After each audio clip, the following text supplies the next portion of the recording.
നമ്മുടെ കൂടെ വന്ന് പരിചയമില്ലാത്ത ആരെങ്കിലും പുതുതായിട്ട്, അതായത് ജോണിച്ചായൻ സെഷൻ എടുത്ത് പരിചയമില്ലാത്ത ആരെങ്കിലും ഉണ്ടെങ്കിൽ നമുക്ക് വേണ്ടി ഇന്ന് സെഷൻ എടുക്കുന്നത് ജോൺസൺ പൂത്തിങ്കൽ, ഞങ്ങളുടെ എല്ലാവരുടെയും ഈ കോർ ഗ്രൂപ്പിന്റെ എല്ലാവരുടെയും തന്നെ ഒരു സ്പിരിച്വൽ അഡ്വൈസറും ഞങ്ങളുടെ വീട്ടിലെ ഏറ്റവും മുതിർന്ന, എല്ലാ അർത്ഥത്തിലും മുതിർന്ന സഹോദരൻ എന്ന നിലയിലാണ് ഞങ്ങൾ കാണുന്നത്. വലിയ അറ്റാച്ച്മെന്റ് ഞങ്ങൾക്ക് എല്ലാവർക്കും ജോണിച്ചായനോടുണ്ട്. ഇവിടെ വന്നിരിക്കുന്ന ആൾക്കാർക്ക് അതറിയാം, അവരോടല്ല പറയുന്നത്, പരിചയമില്ലാത്ത ആരെങ്കിലും ഉണ്ടെങ്കിൽ അവർക്ക് വേണ്ടി. അപ്പൊ നമുക്ക് ജോണിച്ചായനെ ശ്രമിക്കാം. Thank you ജോണിച്ചായ. ഈശോമിശിഹായെ സ്തുതിയായിരിക്കട്ടെ. എപ്പോഴും സ്തുതിയായിരിക്കട്ടെ ജോണിച്ചായ. അപ്പൊ നമ്മള് ഇന്ന് ആരംഭിക്കുമ്പോൾ 2 വൈതരണികളാ. അതിലൊന്ന് ഞാൻ മറികടന്നിട്ടുണ്ട്. ഒന്നാമത്തത് ഒരു ഷോർട്ട് നോട്ടീസിലാ പറഞ്ഞത്. അപ്പോ എനിക്കതിലൊരു വലിയ സന്ദേഹമൊന്നും ഉണ്ടായില്ല. കാരണം ബോധജ്ഞാനത്തിന്റെ സിംഹാസനം നമ്മുടെ കൂടെയുണ്ട്. കർത്താവ് ആഗ്രഹിക്കാതെ ഇത് വരികയില്ല. അതുകൊണ്ട് ഏത് ഷോർട്ട് നോട്ടീസിലും നമുക്കല്ലേ ജോസൂട്ടി പറഞ്ഞ പോലെ ഇതൊരു ഷോർട്ട് നോട്ടീസിലുള്ളത്. തമ്പുരാൻ ഇത് ആകസ്മികമല്ല. രണ്ടാമത്തേത്, എനിക്ക് എന്നോട് തന്നെ ഒരു മതിപ്പുണ്ടായത് എങ്ങനെയാന്ന് ചോദിച്ചു കഴിഞ്ഞാൽ, സാമാന്യം തരക്കേടില്ലാത്ത വിധത്തിൽ പറഞ്ഞാൽ ഫലിക്കുന്ന ഒരു നാക്ക എന്റേതെന്നുള്ളത് എനിക്ക് മനസ്സിലായി. ഇന്നലെ ഞാൻ പറഞ്ഞു, അഥവാ അച്ഛൻ വന്നില്ലെങ്കിൽ ഒരു പടിക്കുള്ള മരുന്ന് ഞാൻ കരുതിയിട്ടുണ്ട് എന്ന് പറഞ്ഞ് 24 മണിക്കൂർ തികയുന്നതിന് മുമ്പ് ഞാൻ ഇതാ വന്നിരിക്കുന്നു.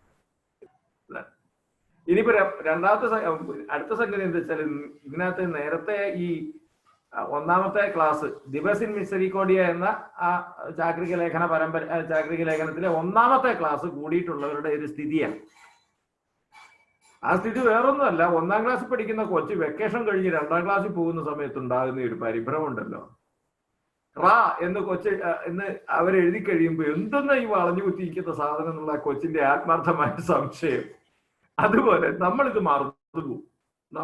ഞാൻ അടക്കമുള്ളവർ മറന്നുപോകും. കാരണം എന്താ വെച്ചാല്, ഒന്നാമത് കരുണാസമ്പന്നൻ എന്ന ഈ ചാക്രിക ലേഖനം അതിൽ തന്നെ അത്ര സരളമൊന്നുമല്ല. ജോൺ പോൾ രണ്ടാമൻ തിരുമേനി എന്ന് പറയുമ്പോൾ വളരെ സരളമായ ഒരുപാട് സംഗതികൾ എഴുതിയിട്ടുണ്ട് എന്നുള്ളത് ഒരു ധാരണയാണ്, ശരിയാണ്. പക്ഷെ പലതിലും തെറ്റിദ്ധാരണയാണ്. അദ്ദേഹത്തിന്റെ പല പല പല പഠനങ്ങളും വളരെ ഗഹനമായ രീതിയിലുള്ള ചർച്ചയ്ക്കും പഠനത്തിനും മനനത്തിനും വിധേയമാക്കിയാൽ പോലും പിന്നീട് വീണ്ടും സ്വാംശീകരിക്കപ്പെടേണ്ടുന്ന അത് ബാക്കി കിടപ്പുണ്ട്. അത്ര ഗംഭീരമാണ് അദ്ദേഹത്തിന്റെ പല സൃഷ്ടികളും. പലതുമല്ല, ഓൾമോസ്റ്റ് അല്ല. നമ്മളൊരു മുൻവിധിയോടുകൂടിയാണ് ബെനഡിക്ടോസ് 16-ാമന്റെ ഇത് സമീപിക്കുക. ഇത് ഒത്തിരി ദുഷ്കരമായിരിക്കുമെന്ന്. എന്നാൽ അത്ര ഒരു ദുഷ്കരത്വം ഇല്ലാത്തത് കൊണ്ട് നമ്മൾ പൊതുവെ വളരെ ഈസി മൈൻഡഡ് ആയിട്ടാണ് ഇദ്ദേഹത്തെ സമീപിക്കുക. എന്നാൽ അങ്ങനെയല്ല. പ്രത്യേകിച്ച് ഈ ദിവസ് ഇൻ മിസറിക്കോഡിയ, ഇത് ഇദ്ദേഹത്തിന്റെ വിശുദ്ധ ജോൺ പോൾ രണ്ടാമന്റെ, നിങ്ങൾക്ക് പലർക്കും ഓർമ്മയുണ്ട്, എന്നാലും ഞാനൊന്ന് പറഞ്ഞു പോവുക. തന്റെ ഈ പരമാചാരിത്വത്തിന്റെ, അതായത് അദ്ദേഹം മാർപ്പാപ്പയായതിനു ശേഷം 3-ാം വർഷം 1980 നവംബർ 30 അദ്ദേഹം നമുക്കായി തന്ന ഒരു ചാക്രിക ലേഖനമാണിത്. എന്താണ് ചാക്രിക ലേഖനം എന്നുള്ളത് നമ്മൾ നേരത്തെ കണ്ടതാണ്. പല പ്രബോധനങ്ങളും ചാക്രിക ലേഖനങ്ങളല്ല.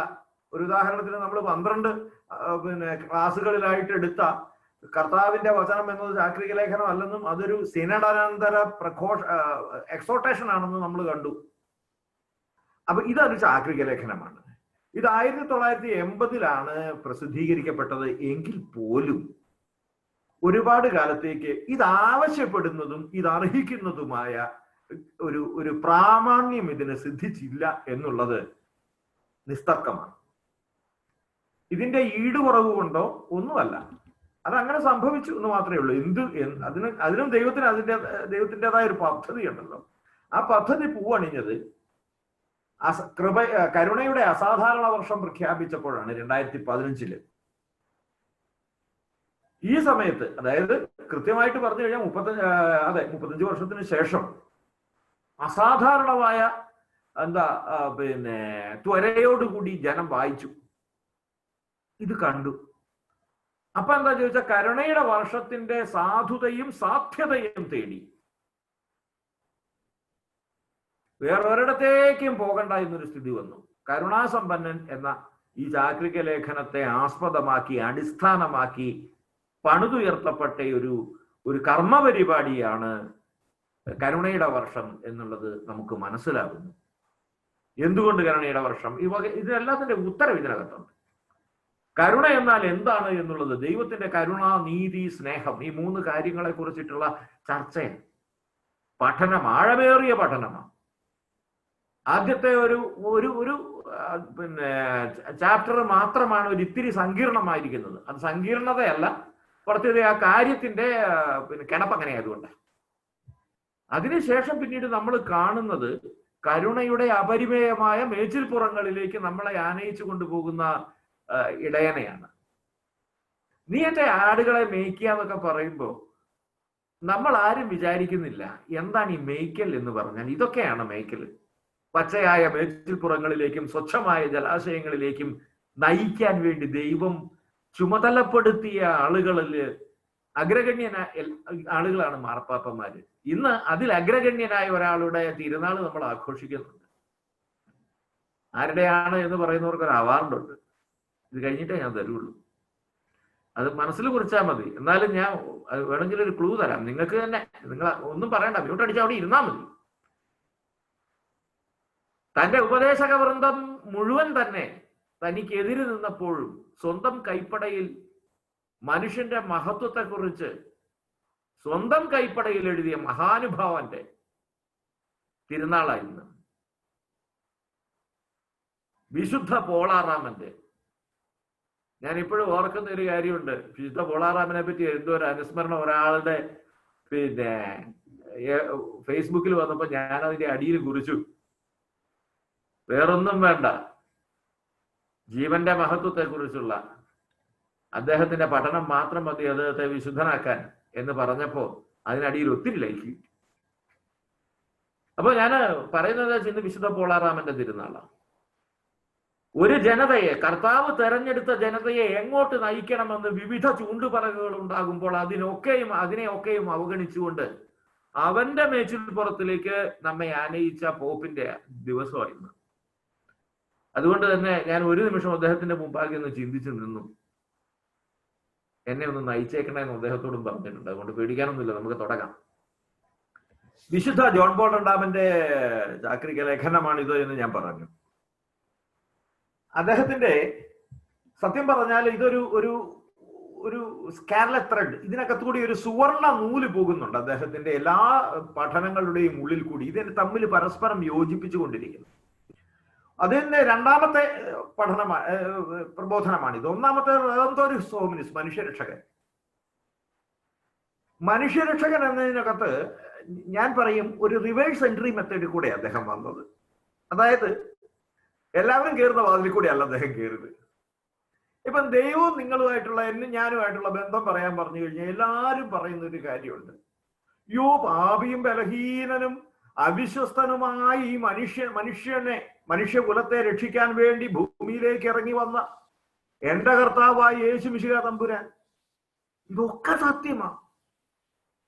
രക്ഷാശാസ്ത്രത്തിന്റെ ആണിക്കല്ല നിങ്ങൾ കാണിച്ചു തരുന്നത്. എന്നാൽ അദ്ദേഹം പറഞ്ഞു, ഉന്നതങ്ങളിലായിരിക്കുന്നവനും മഹോന്നതനും മഹാദൈവവുമായ അവൻ ഒരു കാര്യത്തൊഴുത്തിൽ വന്നു പിറന്ന് വലിയ പീഡാസഹനങ്ങളിലൂടെ, ബാക്കിയൊന്നും ഞാൻ വിവരിച്ച് പറയണ്ട, രക്ഷണീയ കർമ്മം നിർവഹിച്ചെങ്കിൽ, മനുഷ്യന് വേണ്ടി അവൻ ഈ ലോകത്തിൽ വന്നെങ്കിൽ, മനുഷ്യനിൽ ഒരുവനായി തീർന്നെങ്കിൽ, മനുഷ്യന്റെ പാപങ്ങൾ ഏറ്റെടുത്ത് പാടുപീട അനുഭവിച്ച് അവനെ സ്വതന്ത്രനാക്കിയെങ്കിൽ, ഈ മനുഷ്യൻ എന്ന് പറയുന്ന സാധനം എന്നാ ഒരു സാധനമാന്നേ. അവന്റെ മഹത്വത്തെ കുറിച്ചുള്ള ഉണർത്തു പാട്ടായിരുന്നു. തമ്മിൽ വ്യത്യാസം ഉണ്ടെങ്കിലും ഒരേ നാണയത്തിന്റെ 2 വശമാണെങ്കിൽ പോലും ഒന്ന് ദൈവത്തിന്റെ അനവരതമായ, ദൈവത്തിന്റെ അനന്തമായ കരുണയുടെ അനവരത പ്രകീർത്തനമാണ് എങ്കിൽ, രണ്ടാമത്തേത് മനുഷ്യ മഹത്വത്തിന്റെ ഉണർത്തുപാട്ടും മനുഷ്യ മഹത്വത്തിലേക്കുള്ള ഒരു ചൂണ്ടുപലകയുമാണ്. അതാണ് ആദ്യത്തേതിന്റെ പ്രത്യേകത, റെദംതോർ ഹോമിനിസ്. മൂന്നാമത്തേതാകട്ടെ റെക്കൺസിലിയോ പെനിറ്റേറ്റിയ. അതൊരു റെക്കൺസിലിയേഷൻ ആൻഡ് പെനിറ്റൻസ് എന്ന് പറയുന്നത് അതാണ്. അത് ഒരു പോസ്റ്റ് സിനഡൽ എക്സോർട്ടേഷനാണ്. അപ്പൊ ഞാൻ പറയുന്നത് ആദ്യത്തേതും രണ്ടാമത്തേതും തമ്മിൽ ഒരു ആന്തരിക ബന്ധമുണ്ട് എന്നാണ് പറയുന്നത്. ഈ രണ്ടാമത്തേതിൽ മനുഷ്യനെ തേടി വരാൻ വേണ്ടി ദൈവം ഉപയോഗിച്ച മുതലിനെ സംബന്ധിച്ചിട്ടാണ് പറയുന്നത്. ആദ്യത്തേത് the target, that is human being. രണ്ടാമത്തെ ഇതിനകത്താകുമ്പോ ടാർഗറ്റ് ഇപ്പൊ നമ്മൾ പറഞ്ഞ് മനസ്സിലായത് അവിടെ വെച്ചു. ഇനി ടാർഗറ്റ് ലക്ഷ്യത്തിലേക്ക് കുതിപ്പിക്കാൻ ദൈവം ഉപയോഗിച്ച സംഗതി എന്താണ്? മേഴ്സി, സ്നേഹവും കരുണയും. അതാണ് ഇതിന്റെ ആന്തരിക ബന്ധം.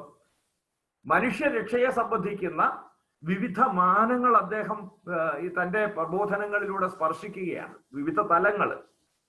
അതിൽ രണ്ടാമത്തേതാണ് ദൈവത്തിന്റെ കരുണയെ സംബന്ധിക്കുന്ന അതുല്യമായ ഈ പ്രബോധനം. ഞാൻ അതുല്യം എന്ന് പറയുന്നത് വേറൊന്നുകൊണ്ടുമല്ല, അത് അതുല്യമായതുകൊണ്ടാണ്. ഇത് അദ്ദേഹം ലോങ് ഹാൻഡിൽ പോളിഷിൽ എഴുതിയതാണ്. അത് കണ്ടില്ലേ? പോളാറാവനെ പോലെ തന്നെ സ്വന്തം കൈപ്പടയിൽ എഴുതി മനുഷ്യന്റെ മഹത്വത്തെ പറ്റിയുള്ള ഉണർത്തുപാട്ടെന്ന് പറഞ്ഞതുപോലെ ഇദ്ദേഹം ദൈവത്തിന്റെ കരുണയെക്കുറിച്ച് സംസാരിച്ചത് സ്വന്തം കൈകൊണ്ട് ലോങ് ഹാൻഡിൽ എന്ന് വെച്ച് കഴിഞ്ഞാൽ സാധാരണ അക്ഷരത്തിൽ കറാപറ എന്ന് പറഞ്ഞാൽ, അല്ലാതെ ആരെങ്കിലും ഒരാൾ പറയുന്നത് കേട്ടിട്ട് അല്ല, ഇദ്ദേഹം പറയുന്നത് കേട്ടിട്ടോ അല്ലെങ്കിൽ സാധാരണഗതി അതിന്റെ പ്രോസസ്സ് പറയാൻ ഒത്തിരി ഉണ്ട്. ഒരു ചാക്രിക ലേഖനം രൂപപ്പെടുന്നത് എങ്ങനെയാണെന്നുള്ളത് കമ്മിറ്റികളും കാര്യങ്ങളും ഒക്കെ ഉണ്ടാവുമല്ലോ. അപ്പൊ ഇതൊങ്ങനെയൊന്നുമല്ല, ഇത് അദ്ദേഹം തന്നെ എഴുതിയതാണ്. അപ്പൊ നമ്മൾ അതിലേക്ക് കടക്കുന്നതിന് മുമ്പ് അതിന്റെ പശ്ചാത്തലം എന്താണെന്നുള്ളത് നമ്മൾ ഒന്നുകൂടെ മറ്റൊരു പശ്ചാത്തലവും കൂടെ നമ്മൾ മറന്നു പോകരുത്. കാരണം ഇതിനെക്കുറിച്ചിട്ട് വേറെ ആരെങ്കിലും ചോദിക്കുമ്പോൾ നിങ്ങൾ പറയൂ ഇതിങ്ങനെ അങ്ങനെ എഴുതിയതാണ്, വെറുതെ എഴുതിയല്ല. സിസ്റ്റർ ഫൗസ്റ്റീനായുടെ ഒരു കടുത്ത അനുയായിയും ഫൗസ്റ്റീനായുടെ ദിവ്യകാരുണ്യ ഭക്തിയുടെ പ്രചാരകനുമായിരുന്നു. തീർച്ചയായിട്ടും നാട്ടുകാരാണ്, നമുക്കറിയാം. നമുക്ക് അൽഫോൻസാമ്മയോടുള്ള ബന്ധം അദ്ദേഹത്തിന് ഫൗസ്റ്റീനായുമായിട്ട് ഉണ്ടല്ലോ.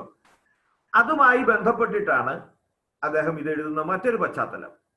അപ്പോ ഇതിനകത്ത് ഉള്ളൊരു സംഗതി, ആമുഖ സമ്പ്രദായമൊക്കെ അതേ റദന്തോരിസ് ഹോമിനിസിന്റെ തന്നെ എല്ലാവർക്കും വേണ്ടി, പിന്നെ സന്മനസ്സുള്ള സകലർക്കും വേണ്ടി.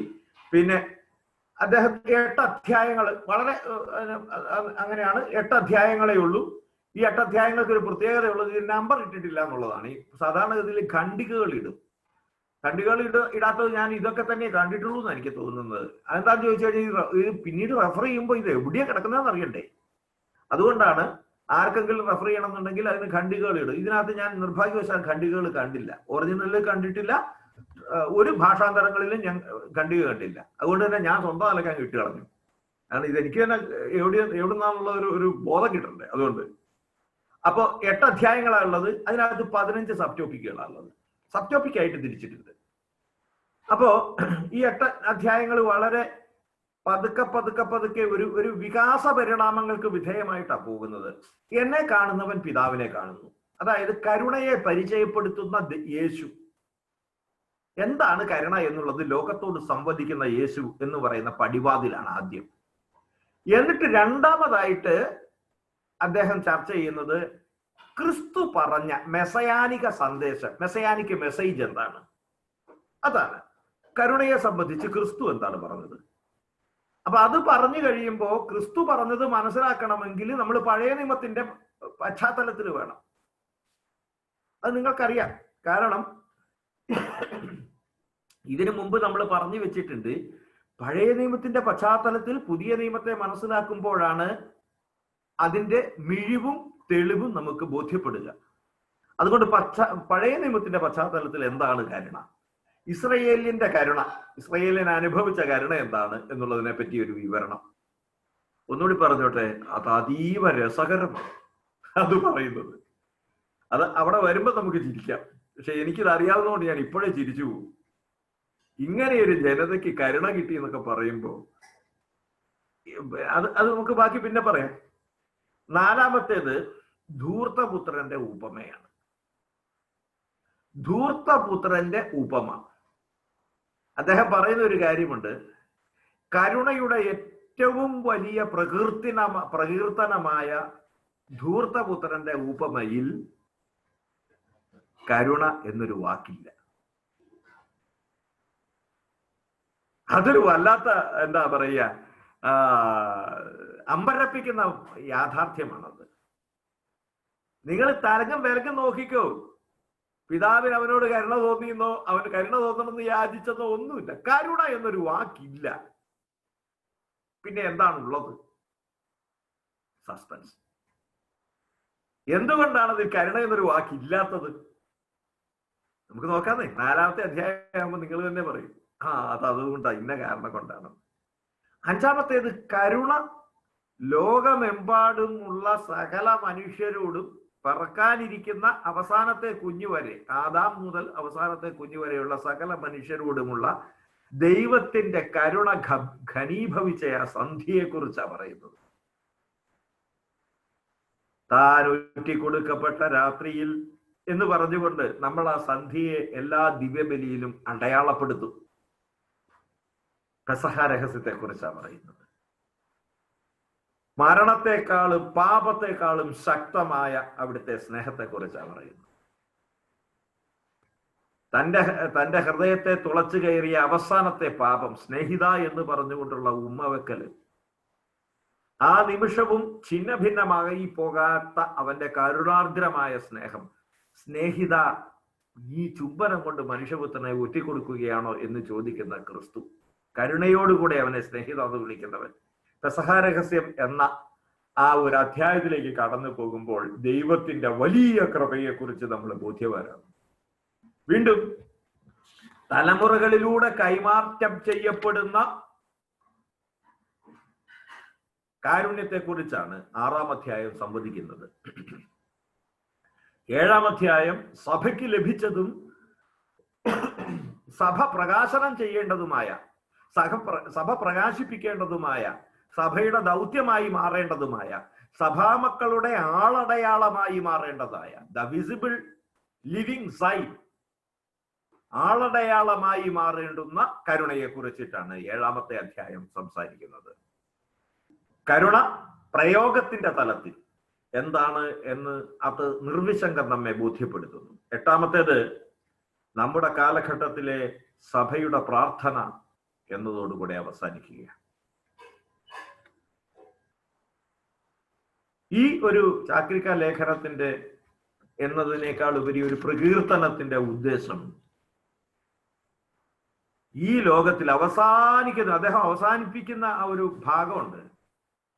അറിഞ്ഞാലും ഇല്ലെങ്കിലും, അംഗീകരിച്ചാലും ഇല്ലെങ്കിലും ലോകത്തിന് കരുണ ആവശ്യമുണ്ട്, ലോകത്തിന് കരുണ ആവശ്യമുണ്ട് എന്ന് പറഞ്ഞുകൊണ്ട് നാം അനുഭവിക്കുന്ന കരുണ എന്താണെന്നുള്ളത് ബോധ്യപ്പെടാൻ, നമ്മിലൂടെ പ്രവഹിക്കേണ്ട കരുണ എപ്രകാരമാണെന്ന് ബോധ്യപ്പെടാൻ, ദൈവത്തിന്റെ കരുണയുടെ പ്രതിഫലനവും പ്രകാശവുമായി മാറാൻ നമ്മൾ എത്രമാത്രം കടപ്പെട്ടവരാണെന്ന് ബോധ്യപ്പെടാൻ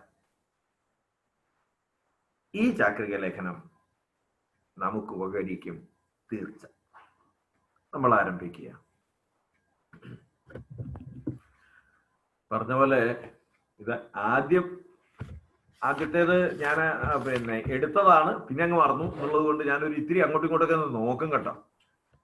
അതുകൊണ്ട്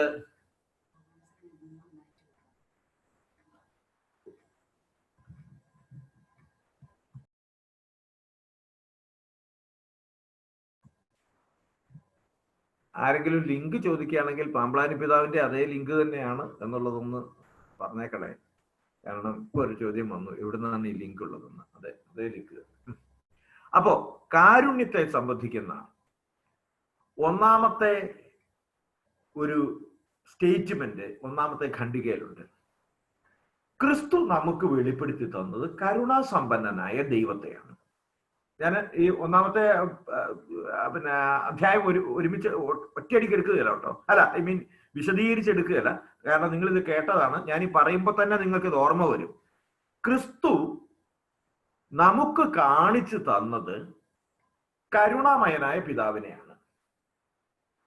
നമുക്ക് കാരുണ്യം പ്രകാശിപ്പിക്കാൻ നമുക്ക് കടമയുണ്ട് എന്നതിന് അടിസ്ഥാനമായി ക്രിസ്തു പറഞ്ഞത് തന്നെ, എന്റെ പിതാവ് കരുണയുള്ളവനായിരിക്കുന്നത് പോലെ നിങ്ങൾ കരുണയുള്ളവരായിരിക്കുക എന്നത്. അതിന്റെ സാധൂകരണം അതായിരുന്നു.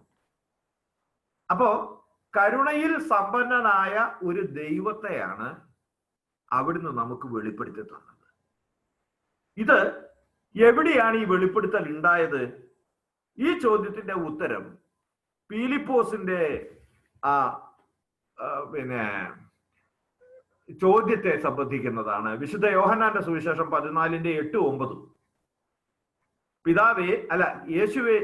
കർത്താവെ, ഞങ്ങൾക്ക് പിതാവിനെ കാണിച്ചു തരിക, ഞങ്ങൾക്കത് മതി. ഞങ്ങൾക്കത് മതി എന്നതൊരു ഒരു നിസ്സാരമായി വായിച്ചു തള്ളാവുന്ന ഒരു വേദഭാഗമല്ല. ഞങ്ങൾ ഇവിടെ വന്നതിന്റെ യഥാർത്ഥ ഉദ്ദേശം, ദ വെരി പർപ്പസ്, ഈ പിതാവിനെ കാണുക എന്നുള്ളതാണ്. അങ്ങയുടെ പുറകെ നടന്നതല്ല അതിനു വേണ്ടിയാ. ഇന്നല്ലേ നാളെ പിതാവിനെ കാണുക എന്നുള്ളതാണ്. അതുകൊണ്ട് ഞങ്ങൾക്ക് പിതാവിനെ കാണിച്ചതാ, ഇതാണ് പറഞ്ഞത്. അപ്പൊ യേശു ചോദിക്കുന്ന ഒരു ചോദ്യമുണ്ട്. ഇക്കാലം അത്രയും എന്നോട് കൂടി ആയിരുന്നിട്ടും ഫിലിപ്പോസ്, നീ എന്നെ അറിഞ്ഞില്ലേ? എന്നെ കാണുന്നവൻ പിതാവിനെ കാണുന്നു. അതായത് ദൈവത്തിന്റെ കാരുണ്യം എന്നതിന്റെ പര്യായമായിട്ടല്ല ക്രിസ്തു വന്നത്, ദൈവത്തിന്റെ കാരുണ്യമായിട്ടാണ് വന്നത്. തമ്മിൽ ഒത്തിരി വ്യത്യാസമുണ്ട്.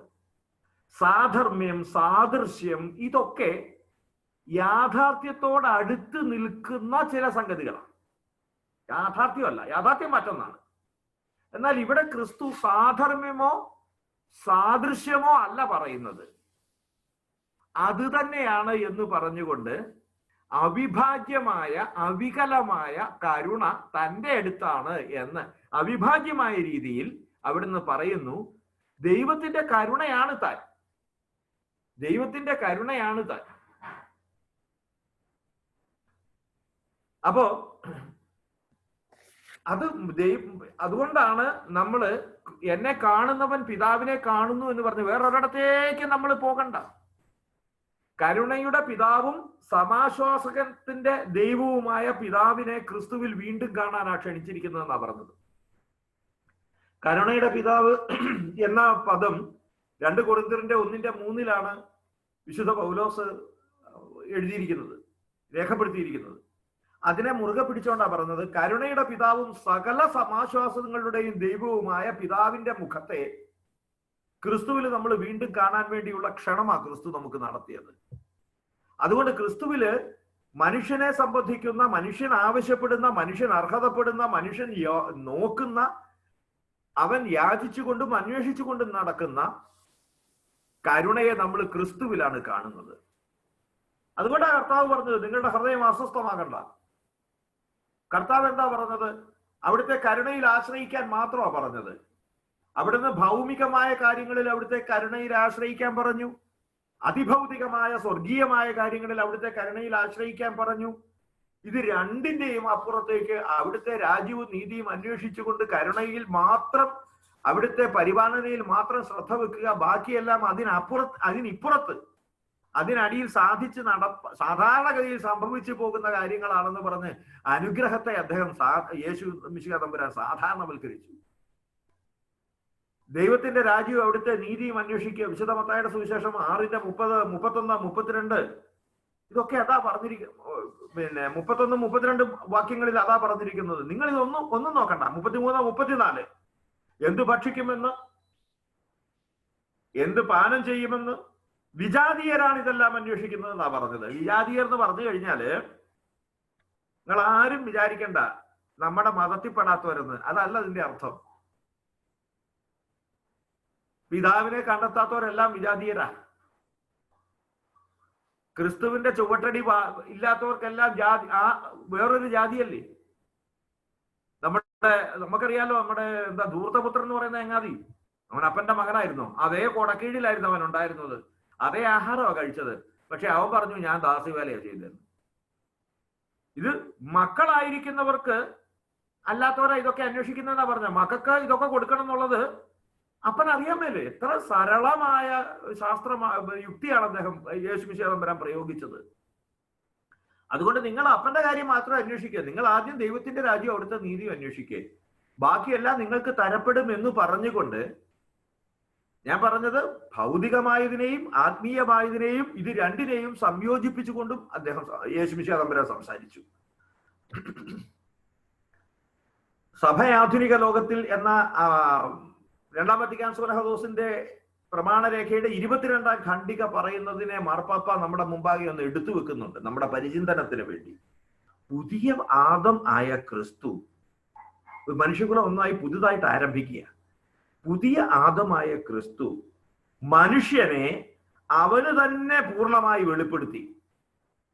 മനുഷ്യനെ അവന് പൂർണ്ണമായി വെളിപ്പെടുത്തി.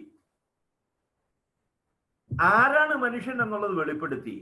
എന്നിട്ട് അവന്റെ ഉന്നതമായ വിളി എന്താണ് എന്നുള്ളത് മനസ്സിലാക്കി കൊടുത്തു. എങ്ങനെയാ മനുഷ്യന്റെ ഉന്നതമായ വിളി എന്താണ് എന്നുള്ളത് ക്രിസ്തു എങ്ങനെയാ വെളിപ്പെടുത്തിയത്? പിതാവിനോടും അവിടുത്തെ സ്നേഹത്തോടും അവന്റെ അസ്തിത്വത്തെ അങ്ങ് ബന്ധപ്പെടുത്തി. നീ ഇങ്ങനെ ഇവിടെ കിടന്ന് നൊരച്ച് ചാകേണ്ടവനൊന്നുമല്ല, എന്ത് സംഭവിക്കുന്നുള്ള ആധി പിടിച്ച് ചാകേണ്ടവനല്ല. ജനിമരണ ജലനിധിയെ വിരവോട് കടക്കുവാൻ എന്നാണല്ലോ എഴുത്തച്ഛൻ പറഞ്ഞത്. ജനന മരണത്തിന്റെ ഈ പാരാവാരത്തെ വിരവോട് നന്നായി കടക്കാൻ ഒന്നുമല്ല, മനുഷ്യന്റെ മഹത്വത്തെ കുറിച്ച് അവിടുന്ന് ബോധ്യപ്പെടുത്തി. മനുഷ്യന്റെ അസ്തിത്വത്തെ ദൈവവും പിതാവുമായി ബന്ധപ്പെടുത്തിക്കൊണ്ട് നീ അമൂല്യനും ശ്രേഷ്ഠനും പ്രിയങ്കരനുമാണ് എന്ന് ബോധ്യപ്പെടുത്തിക്കൊണ്ട് യേശുമിശിഹാ തമ്പുരാൻ മനുഷ്യന് അവനെ തന്നെ വെളിപ്പെടുത്തി.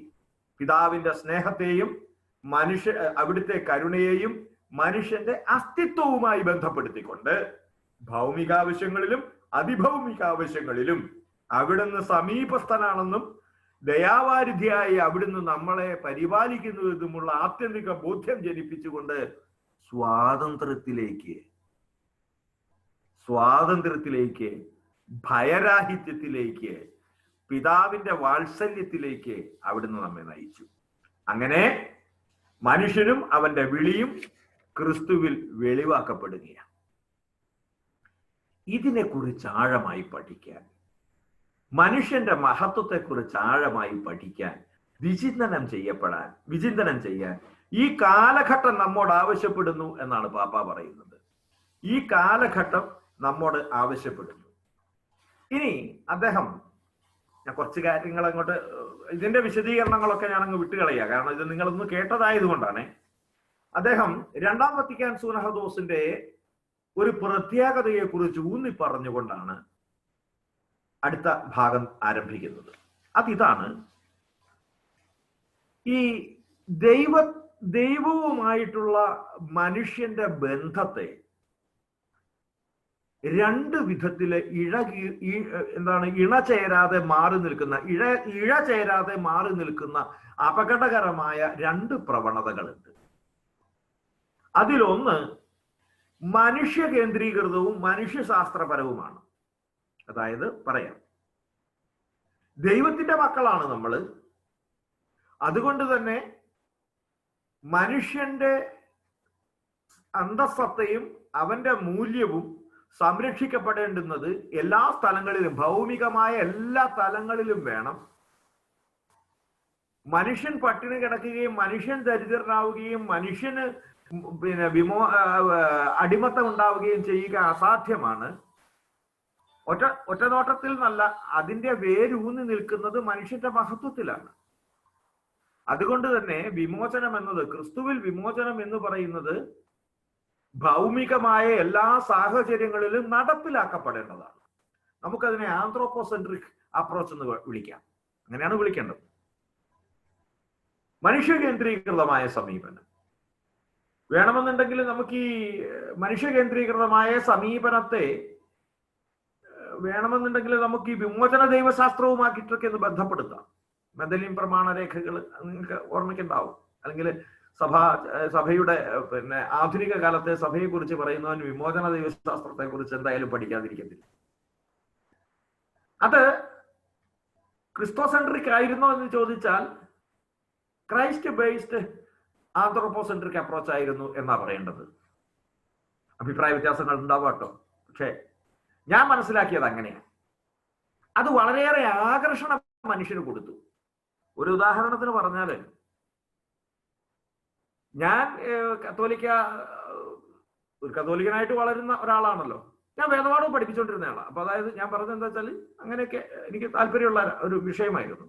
എങ്കിൽ പോലും ഒരു കത്തോലിക്കനായി എൻ്റെ യുവത്വം തീരാൻ കാരണം വിമോചന ദൈവശാസ്ത്രമാണ്. കേരള കത്തോലിക്ക സഭയിൽ ഒരുപാട് മാറ്റങ്ങൾക്ക് കളമൊരുക്കിയ ഒന്നാണ് വിമോചന ദൈവശാസ്ത്രം. നിങ്ങൾക്ക് അറിയാൻ മേലെങ്കിൽ പറഞ്ഞുതരാം. എന്താണ്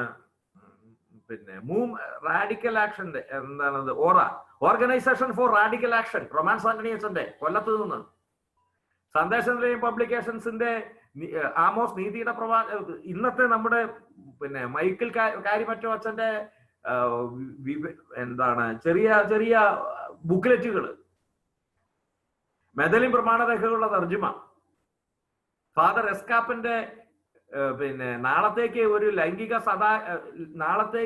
ലൈംഗിക സദാചാരം, വിശ്വാസത്തിൽ നിന്ന് വിപ്ലവത്തിലേക്ക് മുതലായിട്ടുള്ള കൃതികള്, എണ്ണമറ്റ ഈടുറ്റ ലേഖനങ്ങള്, ഇവയൊക്കെയും ക്രിസ്തീയതയ്ക്ക് ഒരു പുതിയ ദിശാബോധവും മാനവും നൽകി. ഞാൻ അതിന്റെ ഒരു എന്താ പറയുക, ആ സാഹചര്യത്തിൽ ജീവിച്ചയാളാ.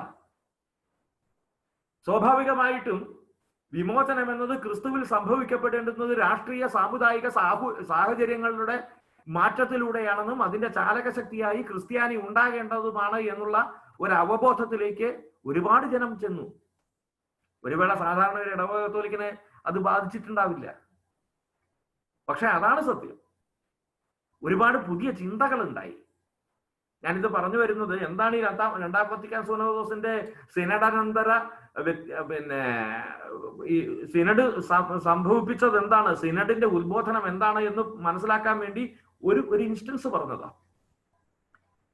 പാപത്തിന് സാമൂഹിക പാപം എന്നൊരു തലവും കൂടി ഉണ്ടായി ശാസ്ത്രത്തിലെ. എന്താണ് സാമൂഹിക പാപം? ചരക്കുകളുടെ, ഗുഡ്സ്, ഉപഭോഗ വസ്തുക്കളുടെ നിർമ്മാണം, സംഭരണം, വിതരണം എന്നിവയിൽ വരുന്ന പിശകുകളാണ് സാമൂഹിക പാപത്തിന്റെ അടിസ്ഥാനമെന്ന് നിർവചനമുണ്ടായി. ചുരുക്കത്തിൽ പറഞ്ഞാൽ ക്രിസ്തുവിന്റെ വിമോചനം ആന്ത്രോപോസെൻട്രിക് ആണ് എന്നൊരു ഊന്നൽ, ഊന്നൽ, ഒരു എക്സ്ട്രാ സിഗ്നിഫിക്കൻസ് നൽകപ്പെട്ട ഒരു ദൈവശാസ്ത്രം അവിടെ രൂപം കൊണ്ടു. നേരെ തിരിച്ച് ദൈവകേന്ദ്രീകൃതമാണ്, തിയോസെൻട്രിക് ആണ് എന്നൊരു വാദവും വന്നു. വേണമെങ്കിൽ അധികമൊന്നും ദൂരേക്ക് പോകണ്ട നിങ്ങൾ. തിയോസെൻട്രിക് എന്ന് പറഞ്ഞാൽ എന്താണെന്നുള്ളത് അറിയാൻ വേണ്ടി കത്തോലിക്ക സഭയെ ഒഴിച്ച്, അല്ലെങ്കിൽ കത്തോലിക്ക സഭ ഒഴിച്ചല്ല, പ്രൊട്ടസ്റ്റന്റ് സഭകളുടെ ദൈവശാസ്ത്രം നിങ്ങളൊന്ന് ആലോചിച്ച് നോക്കി. അവർക്കൊന്നും ഒരു വിഷയമല്ലല്ലോ. ഈ ലോകത്തിൽ സംഭവിക്കുന്ന ഒന്നും ഒരു വിഷയമല്ലല്ലോ. ആണോ?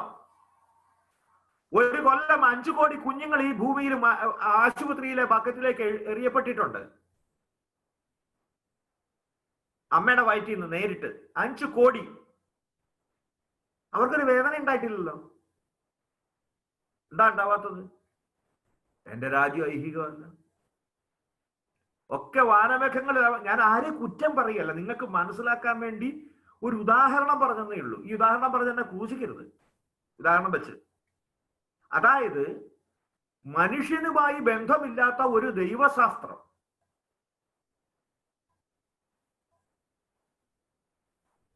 ഇപ്പോ ഈ കഴിഞ്ഞ ദിവസം എന്ന് പറഞ്ഞാൽ 20-ാം തീയതി, സെപ്റ്റംബർ 20-ാം തീയതി നല്ല അയൽക്കാരൻ എന്ന് പറഞ്ഞുകൊണ്ട് പിന്നെ ദയാവധത്തെ സംബന്ധിക്കുന്ന, അതിൽ കാണിക്കേണ്ടുന്ന കാരുണ്യത്തെ സംബന്ധിക്കുന്ന, ടെർമിനൽ ഇൽനെസ്സിലുള്ള ആളുകളെ, അതീവ ഗുരുതരാവസ്ഥയിലും ചികിത്സ അസാധ്യവുമായ രീതിയിൽ ആയിരിക്കുന്ന ആളുകളെ പരിചരിക്കുന്നതിനെ സംബന്ധിക്കുന്ന സമഗ്രമായ ഒരു പ്രബോധനം വന്നില്ലേ? എന്താ വേറെ ആർക്കും വേണ്ട ഇതൊന്നും? ഇത് കത്തോലിക്കന്മാർ മാത്രം ഇങ്ങനെ ചാകാൻ കിടക്കുന്നുള്ളൂ? അല്ല, അതൊന്നും ആർക്കും വേണ്ട. ഞാൻ ഏതെങ്കിലും ഒരു ബന്ധക്കോസുകാരന്റെ കാര്യം പറയല്ല. നിങ്ങളൊന്ന് മനസ്സിരുത്തി അങ്ങോട്ടും ഇങ്ങോട്ടും നിങ്ങൾക്ക് മനസ്സിലാകാൻ വേണ്ടി മാത്രം പറയുന്നുള്ളൂ. അങ്ങോട്ടും ഇങ്ങോട്ടും ചിന്തിച്ചു കഴിഞ്ഞാൽ തിയോസെൻട്രിക് ആണെന്ന് അവർ വിചാരിക്കുന്ന ഒരുപാട് കാര്യങ്ങളിൽ മാത്രം ശ്രദ്ധയൂന്നിക്കൊണ്ട് ഒരുപാട് പേര് അങ്ങനെ ജീവിക്കുന്നുണ്ട്. അപ്പൊ 2 വിധത്തിലുള്ള സരണികളെ നമ്മൾ കണ്ടു. ഈ 2 സരണികളിൽ ഒന്ന് മനുഷ്യ കേന്ദ്രീകൃതമാണ്, മനുഷ്യന്റെ സ്വാതന്ത്ര്യമാണ്, മനുഷ്യന്റെ വികാസമാണ്, മനുഷ്യന്റെ വികസനമാണ്, സ്വാതന്ത്ര്യത്തിന്റെ അളവുകോലെന്ന് ഒരു കൂട്ടർ വിചാരിക്കുമ്പോൾ മറ്റൊരു കൂട്ടർക്ക് ഇത് അന്യമേ ആണ്. മനുഷ്യനല്ല, വരാനിരിക്കുന്ന രാജ്യമാണ് വലുത്. ഇവിടെ എന്തായിരുന്നാലും കുഴപ്പമില്ല. എന്നാൽ സഭ പറഞ്ഞു, രണ്ടാം വത്തിക്കാൻ കൗൺസിലിൽ പറഞ്ഞു, എത്രമേൽ സഭയുടെ ദൗത്യം മനുഷ്യ കേന്ദ്രീകൃതവും മനുഷ്യശാസ്ത്രപരവും ആകുന്നുവോ, എത്രമേൽ അത് അങ്ങനെ ആകുന്നുവോ അത്രമേൽ അത് ദൈവകേന്ദ്രീകൃതമായി സ്ഥിരീകരിക്കപ്പെടണം, സാക്ഷാത്കരിക്കപ്പെടണം. ഇത് രണ്ടും വേർതിരിഞ്ഞു നിൽക്കേണ്ടതല്ല. ഊടും പാവും പോലെ മനുഷ്യ കേന്ദ്രീകൃതവും ദൈവ കേന്ദ്രീകൃതവും മനുഷ്യ കേന്ദ്രീകൃതവുമാണ് ക്രിസ്തു സഭയുടെ ദർശനം. അത് അങ്ങനെ ആയിരിക്കണം എന്ന് രണ്ടാം വത്തിക്കാൻ സുനഹദോസിന്റെ മൗലിക തത്വങ്ങളിൽ ഒന്നായി അത് രേഖപ്പെടുത്തപ്പെട്ടു. അതുകൊണ്ട് ദൈവ കേന്ദ്രീകൃതത്വവും മനുഷ്യ കേന്ദ്രീകൃതത്വവും തമ്മിൽ വേർതിരിച്ച് പരസ്പര വിരുദ്ധമാക്കുന്നതിനെ സഭ നിരാകരിച്ചു. അങ്ങനെ പറ്റില്ല എന്ന് തന്നെ പറഞ്ഞു. ഇത് രണ്ടും ഇവിടെ നിന്നുകൊണ്ട് തന്നെ മനുഷ്യൻ അവന്റെ ഇന്നത്തെ താൽക്കാലിക വാസത്തിൽ നീതി നടപ്പാക്കണം, പരമമായ ആനന്ദത്തിലേക്ക് പോകണം. വേറൊന്നും വേണ്ട. എന്റെ രാജ്യം ഐഹികമല്ല എന്ന് പറഞ്ഞ ക്രിസ്തു തന്നെ പറഞ്ഞു, ദൈവരാജ്യം നിങ്ങളിൽ തന്നെയുണ്ട്. തീർന്നു ഉത്തരം. രണ്ടുമുണ്ട്.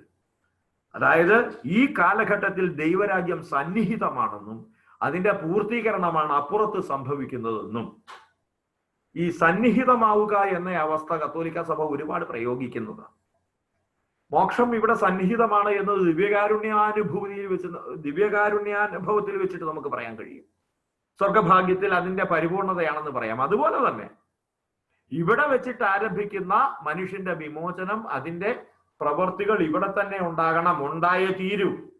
അതിന്റെ പരമകാഷ്ഠയാണ് അപ്പുറത്തുണ്ടാവുക എന്നുള്ളതാണ് തിരുസഭ പറഞ്ഞു വെക്കുന്നത്. അതുകൊണ്ട് ആന്ത്രോപോസെൻട്രിസവും തിയോസെൻട്രിസവും തമ്മില് വേർതിരിക്കരുത്, അവ കൂടിച്ചേർന്നിരിക്കണം എന്ന് പറഞ്ഞു. അങ്ങനെ ഇനി അടുത്തതായിട്ട് വ്യത്യസ്തമായ രണ്ട് കാര്യങ്ങളെ കുറിച്ചിട്ടാണ് പറയുന്നത്. ഒന്നാമത്തേത് ഇതാണ്. 1 തിമത്തിയുടെ 6:16 നമ്മൾ വായിക്കുന്നുണ്ട്, അപ്രാപ്യമായ പ്രകാശത്തിൽ വസിക്കുന്ന ദൈവത്തെ അവിടുത്തെ ആരും ഒരിക്കലും കണ്ടിട്ടില്ല, കാണുക സാധ്യവുമല്ല. ദൈവത്തെ കാണാൻ പറ്റുകയില്ല, ഉറപ്പാ. കാരണം കാണൽ എന്ന് പറയുന്നത് എന്താ പറയുക, വസ്തുവുമായിട്ട് ബന്ധപ്പെടുന്നതാണ്. എന്തെങ്കിലും ഒരു സംഗതി വേണം. ദൈവം അരൂപിയായതിനാൽ കാണാൻ പറ്റില്ല. ഇനി എന്നാലോ ദൈവത്തെ മനസ്സിലാക്കാം. എങ്ങനെ? റോമാലേഖനത്തിന്റെ 1:20 പറയുന്നുണ്ടല്ലോ, ലോക സൃഷ്ടി മുതൽ ദൈവത്തിന്റെ അദൃശ്യ പ്രകൃതി, അതായത് അവിടുത്തെ അനന്തശക്തിയും ദൈവത്വവും സൃഷ്ടവസ്തുക്കളിലൂടെ പ്രകടമായിട്ടുണ്ട്. നമ്മൾ ഓർക്കുന്നുണ്ടാവും, ആദ്യത്തെ 4 ഖണ്ഡിക ആദ്യത്തെ 5 ആമുഖമാണ്. 6ാമത്തെ ഖണ്ഡിക തൊട്ടിട്ട് വെർബും ദോമിനിയിൽ നമ്മൾ പഠിച്ചത് പ്രപഞ്ചത്തിലൂടെ വെളിവാക്കപ്പെടുന്ന ദൈവം എന്നുള്ള ആശയമാണ്. റോമ 1:20 നമ്മൾ പഠിച്ചത് പ്രപഞ്ച സൃഷ്ടിയിലൂടെ വെളിവാക്കപ്പെടുന്ന ദൈവം. ഇത് ദൈവത്തിന്റെ കാര്യമാണ്. അപ്പൊ ദൈവത്തെ ആരും ഒരിക്കലും കണ്ടിട്ടില്ല, പക്ഷെ ദൈവം ചെയ്ത കാര്യങ്ങൾ കണ്ടിട്ടുണ്ട്. അങ്ങനെ ദൈവത്തെ മനസ്സിലാക്കിയിട്ടുണ്ട്. പക്ഷേ അത് ദൈവത്തെ കുറിച്ചുള്ള അറിവാണ്, പിതാവിനെ കുറിച്ചല്ല. അവിടെയാണ് വിശുദ്ധ യോഹന്നാന്റെ സുവിശേഷത്തിന്റെ 1:18 വരുന്നത്. ഏകജാതൻ മാത്രമാണ്, ഏകജാതനായ യേശുമിശിഹാ തമ്പുരാനാണ് പിതാവിനെ വെളിപ്പെടുത്തിയത്. ദൈവത്തെ ആരും ഒരിക്കലും കണ്ടിട്ടില്ല. പിതാവുമായി ഗാഠബന്ധം പുലർത്തുന്ന ദൈവം തന്നെയായ ഏകജാതനായാണ് അവിടുത്തെ വെളിപ്പെടുത്തിയത്. പിതാവിന്റെ മടിയിലിരിക്കുന്ന, അങ്ങനെയൊക്കെ ഒരുപാട് അർത്ഥങ്ങളുണ്ട് അതിനകത്ത്. ദൈവം തന്നെയായ ഏകജാതനാണ് അവിടുത്തെ ദൈവത്തെ വെളിപ്പെടുത്തിയത്. അതുകൊണ്ട് ന്യായമായിട്ട് നമുക്കൊരു സംശയം തോന്നാം, എങ്ങനെയാണ് വെളിപ്പെടുത്തിയത്? ഈ ചോദ്യം എപ്പോഴും ചോദിച്ചുകൊണ്ടേ ഇരിക്കണം കേട്ടോ. എങ്ങനെയാണ് ദൈവം, യേശുമിശിഹാ തമ്പുരാൻ ദൈവത്തെ മനുഷ്യന്റെ മുമ്പാകെ വെളിപ്പെടുത്തിയത്? ഇതറിയണമെന്നുണ്ടെങ്കിൽ ആദ്യത്തെ ആ പഴയ നിയമ സങ്കല്പത്തിലെ കാരുണ്യവാനായ ദൈവം എന്നത് എന്താണെന്നുള്ളത് നമ്മൾ വിശദീകരിച്ച അടുത്ത പാരഗ്രാഫിൽ, മൂന്നാമത്തെ അധ്യായത്തിൽ നമ്മൾ അതാ കാണുന്നത്. എങ്കിലും ഞാൻ അതിന്റെ ഒരു ആമുഖമായിട്ട് പറഞ്ഞു വെക്കട്ടെ. നിങ്ങൾ കർത്താവിലേക്ക് മടങ്ങി വരുമെങ്കിൽ കർത്താവിന്റെ കരുണ കാണിക്കും. 1 ദിനവൃത്താന്തം 30:9. കർത്താവിലേക്ക് മടങ്ങി വന്നാൽ കരുണ കാണും. യേശയ്യാവ് 30:18 നിന്നോട് ഔദാര്യം കാണിക്കാൻ കർത്താവ് കാത്തിരിക്കുന്നു. നിങ്ങൾ ആ പഴയ നിയമത്തിനകത്തൂടെ സഞ്ചരിച്ചാൽ കരുണ കാണിക്കുന്ന ദൈവത്തെ സംബന്ധിച്ചിട്ട് നമുക്ക് ഒരുപാട് റെഫറൻസസ് ഉണ്ട്. ഞാൻ അതിനെപ്പറ്റി ഒന്നും പറയേണ്ട കാര്യമില്ല. നിങ്ങളുടെ ദൈവമായ കർത്താവ് കരുണയുള്ള ദൈവമാണ്. നമ്മൾ ഒരുപാട് നമ്മളെ ധ്യാനമന്ത്രികൾ കേൾക്കുന്നത് ദൈവാവർത്തനം 4:31 കരുണയുള്ള ദൈവമാണ്. ദൈവത്തിന് കരുണയുണ്ട് എന്നുള്ള ഈ ഒരു ബോധ്യം, അടിസ്ഥാനപരമായ ബോധ്യം ഇസ്രായേലി ജനതയ്ക്കുണ്ടായിരുന്നു. അപ്പോ ദൈവത്തിന് കരുണയുണ്ടാകും, അല്ലെങ്കിൽ കരുണയുണ്ട് എന്നൊക്കെ ഇവിടെ വന്നിട്ട് നമ്മളോട് പറയുന്നത് ചർവിത ചർവണം, ചവച്ചത് തന്നെ പിന്നെയും ചവയ്ക്കുക എന്നതിൽ കവിഞ്ഞൊന്നും ആവില്ല. കാരണം എല്ലാ പ്രവാചകന്മാരും അത് തന്നെയാണ് പറഞ്ഞിട്ടുള്ളത്. സങ്കീർത്തനങ്ങളിൽ മുഴുവൻ ദൈവത്തിന്റെ കരുണയെക്കുറിച്ചുള്ള പ്രഘോഷണമാണ്. ദൈവം എവിടെയൊക്കെയാണോ മനുഷ്യൻ തെറ്റ് ചെയ്തത് അവിടെയൊക്കെ ദൈവം എപ്പോഴൊക്കെയാണോ മനുഷ്യൻ അതിനെ കുറിച്ചിട്ട് നിലവിളിച്ചിട്ടുള്ളത്, അനുദപിച്ചിട്ടുള്ളത്, അവിടെയൊക്കെ ദൈവം കരുണ കാണിച്ചിട്ടുണ്ട്. ഇതൊരു ചാക്രികമായിട്ട് വരുന്ന, ഇങ്ങനെ കറങ്ങി തിരിഞ്ഞ് വരുന്ന ഒരു സംഗതി. അതിനെപ്പറ്റി വിശദമായിട്ട് നമ്മൾ പിന്നെ കാണും. അപ്പൊ പിന്നെ അതാണോ ക്രിസ്തു പറഞ്ഞത്? അല്ല.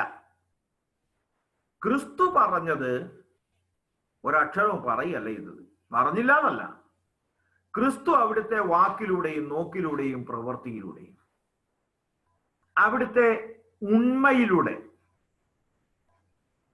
അവിടുത്തെ സ്വത്വത്തിലൂടെ അവിടുത്തെ ക്രൂശ് മരണത്തിലും അവിടുത്തെ പാപം ഏറ്റെടുത്ത് ക്രൂശിൽ മരിച്ച് ഉയർത്ത് നമ്മോടുകൂടി ആയിരിക്കുന്നതിലൂടെ എന്താണ് സ്നേഹം എന്നത് വെളിപ്പെടുത്തി, എന്താണ് കരുണ എന്നുള്ളത് വെളിപ്പെടുത്തി. അതല്ലേ വിശുദ്ധ യോഹന്നാന്റെ സുവിശേഷത്തിന്റെ 3:16 ബൈബിളിലെ സുവർണ വാക്യമായി വിശേഷിപ്പിക്കുന്നത്. നിങ്ങൾക്കറിയുമോ എന്ന് എനിക്കറിയില്ല. ഗിദയോൻ ബൈബിൾ സൊസൈറ്റി എന്നും പറഞ്ഞിട്ട് ഒരു സൊസൈറ്റി ഉണ്ട്. അവർ ഈ ബൈബിള് ഫ്രീ ആയിട്ട് വിതരണം ചെയ്യുന്നവരാ. അപ്പൊ ഒട്ടുമിക്കവാറും ഏതെങ്കിലുമൊക്കെ ലോഡ്ജുകളിലും ഒക്കെ ആയിട്ടാണ് അവരുടെ ഈ ചെറിയ ബൈബിളുകൾ അവർ കൊണ്ടുവന്ന് വെക്കുക. അത് ആർക്ക് വേണമെങ്കിലും വായിക്കാം, എടുത്തോണ്ട് പോകരുത്. വായിച്ചു കഴിഞ്ഞിട്ട് അവിടെ തന്നെ വെക്കാം. അപ്പൊ അനുദിന ബൈബിൾ വായന പലർക്കും അതിനകത്തുനിന്ന് നടക്കും. അല്ലെങ്കിൽ ഇതൊന്നും വായിച്ചിട്ടില്ലാത്തവന് ഒരു അപരിചിതമായ ഒരു പുസ്തകം എന്ന നിലയിൽ കൗതുകത്തോടു കൂടി വായിച്ചിട്ടുണ്ട്. ഒരുപാട് പേര് അതിങ്ങനെ വായിച്ചിട്ടുണ്ട്. പിന്നീട് ഒരു തുടർ വായനയായിട്ടുണ്ട്. അതിനകത്ത് രേഖപ്പെടുത്തിയിരിക്കുന്നത് അവർ ഏതൊക്കെ ഭാഷകളിലേക്ക് ഇത് വിവർത്തനം ചെയ്തിട്ടുണ്ടോ ഗിദയോൻ ബൈബിൾ സൊസൈറ്റി, ആ ഭാഷകളിലെല്ലാം വിശുദ്ധ യോഹന്നാന്റെ സുവിശേഷം 3:16 അതിനകത്ത് രേഖപ്പെടുത്തിയിട്ടുണ്ട്. മുന്നിൽ ഒരു മുൻനിരയായിട്ട്, ഒരു ഇൻട്രൊഡക്ഷൻ ആയിട്ട്. അത് ദൈവത്തിന്റെ കരുണയുടെ മാനിഫെസ്റ്റേഷനാണ് ക്രിസ്തു. അതുകൊണ്ടാണ് അതിന്റെ ഒരു സമീപമായിട്ട് ഫിലിപ്പിനോട് പറഞ്ഞത്, എന്നെ കാണുന്നവൻ പിതാവിനെ കാണുന്നു. പിതാവിന്റെ കരുണ എന്ന് പറഞ്ഞ് എന്നിലേക്ക് നോക്കിയാൽ മതി. കരുണയിൽ സമ്പന്നനായ പിതാവിന്റെ പ്രകടവും ദൃശ്യവുമായ രൂപമാണ് ക്രിസ്തു എന്ന് പറഞ്ഞുകൊണ്ട് പാപ്പ അതിന്റെ അവസാനത്തിലേക്ക് വരികയാണ്. ഈ കാലഘട്ടത്തിൽ മനുഷ്യൻ കരുണയെ ഒഴിവാക്കുന്നില്ലേ? ചോദ്യം ഇതാണ്. കരുണയെ ഒഴിവാക്കുന്നുണ്ട്. എന്നിട്ട് അദ്ദേഹം പറയുന്നു, ഈ കാലഘട്ടത്തിൽ ശാസ്ത്രവും സാങ്കേതിക വിദ്യകളും വികസിച്ച് മനുഷ്യൻ ഭൂമിയുടെ യജമാനനായിക്കൊണ്ടിരിക്കുന്ന ഈ കാലഘട്ടത്തിൽ കാരുണ്യം എന്ന പദം അസ്വസ്ഥത ഉളവാക്കുന്ന ഒന്നായി മാറിയിട്ടില്ലേ? കാരുണ്യം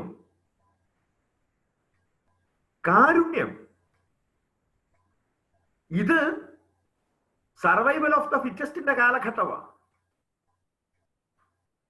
ഇവിടെ കാരുണ്യത്തിന്റെ കാര്യമൊന്നുമില്ല, വേറൊന്നും വേണ്ട. കോവിഡിന്റെ ഇഞ്ചക്ഷൻ അല്ല, എന്താ ഇതിന് പറയുന്നത്, നമ്മള് കോവിഡിന്റെ ഇഞ്ചക്ഷൻ ആയിരിക്കും, അല്ലെങ്കിൽ മൂക്കിലടിക്കുന്ന നെയ്സോ എന്തായാലും ശരി, അതിന്റെ പ്രതിരോധ മരുന്ന്. മനുഷ്യ സഞ്ചയത്തോടുള്ള അനവരത വലിയ കാരുണ്യത്തിന്റെ പ്രതിഫലനമായി കരഞ്ഞു കൂകിക്കൊണ്ടാണ് ഇവരതൊക്കെ ഉണ്ടാക്കിക്കൊണ്ടിരിക്കുന്നത്. ഞാൻ മുമ്പേ മറ്റേ ലങ്കാദഹനത്തിൽ നമ്മുടെ എഴുത്തച്ഛൻ പാടിയതുപോലെ അഹമിഹമികയ പാവകജ്വാലകൾ അമ്പരത്തോളം ഉയർന്നു ചെന്നു മുതാ എന്ന് പറഞ്ഞതുപോലെ ഞാൻ മുമ്പേ എന്ന ഭാവത്തിൽ അതീവ കുതൂഹലത്തോടു കൂടി ഇവര് നിലവിളിക്കുന്നത് എന്തിനാ? മനുഷ്യനോടുള്ള കാരുണ്യം കൊണ്ടാ? അല്ല, വിറ്റ് കാശാക്കണം. കാശത്ര വാരാമെന്ന ആർത്തി പണ്ടാരങ്ങളുടെ എന്താ പറയാ പ്രചണ്ഡമായ നൃത്തത്തിന്റെ പേരല്ലേ ഈ കണ്ടുപിടുത്തങ്ങൾക്ക് വേണ്ടിയുള്ള അവകാശവാദങ്ങൾ? ഇല്ലെങ്കിൽ ഇവർക്കെല്ലാം കൂടെ സംയോജിച്ചിട്ട് ഒറ്റ ദിവസം കൊണ്ടുണ്ടാക്കാവുന്ന സാധനമല്ലേ ഉള്ളൂ ഇത്. അപ്പൊ അത് തന്നെയാണ് ഇവിടെ പറഞ്ഞു വെച്ചിരിക്കുന്നത്. ശാസ്ത്രം സാങ്കേതിക വിദ്യ എന്നിവിടെ വികസിച്ചപ്പോ ഇവിടെ കാരുണ്യം എന്നതിന് കച്ചവടം എന്ന മാറ്റപ്പേരുണ്ടായി എന്ന് ചുരുക്കം. ഇത് മാത്രമല്ല, കാരുണ്യം എന്ന് പറയുന്നത് ഏകപക്ഷീയവും ഉപരിപ്ലവവുമായ രീതിയിൽ മനസ്സിലാക്കപ്പെടുകയാണ്.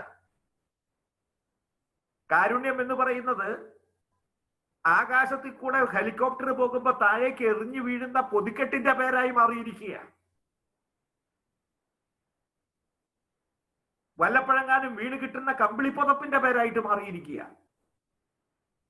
അതല്ല കാരുണ്യം. എന്താണ് കാരുണ്യം എന്നുള്ളത് നമ്മൾ കാണും. അത് കാരുണ്യമായിട്ട് വിവക്ഷിക്കപ്പെടുകയാണ്.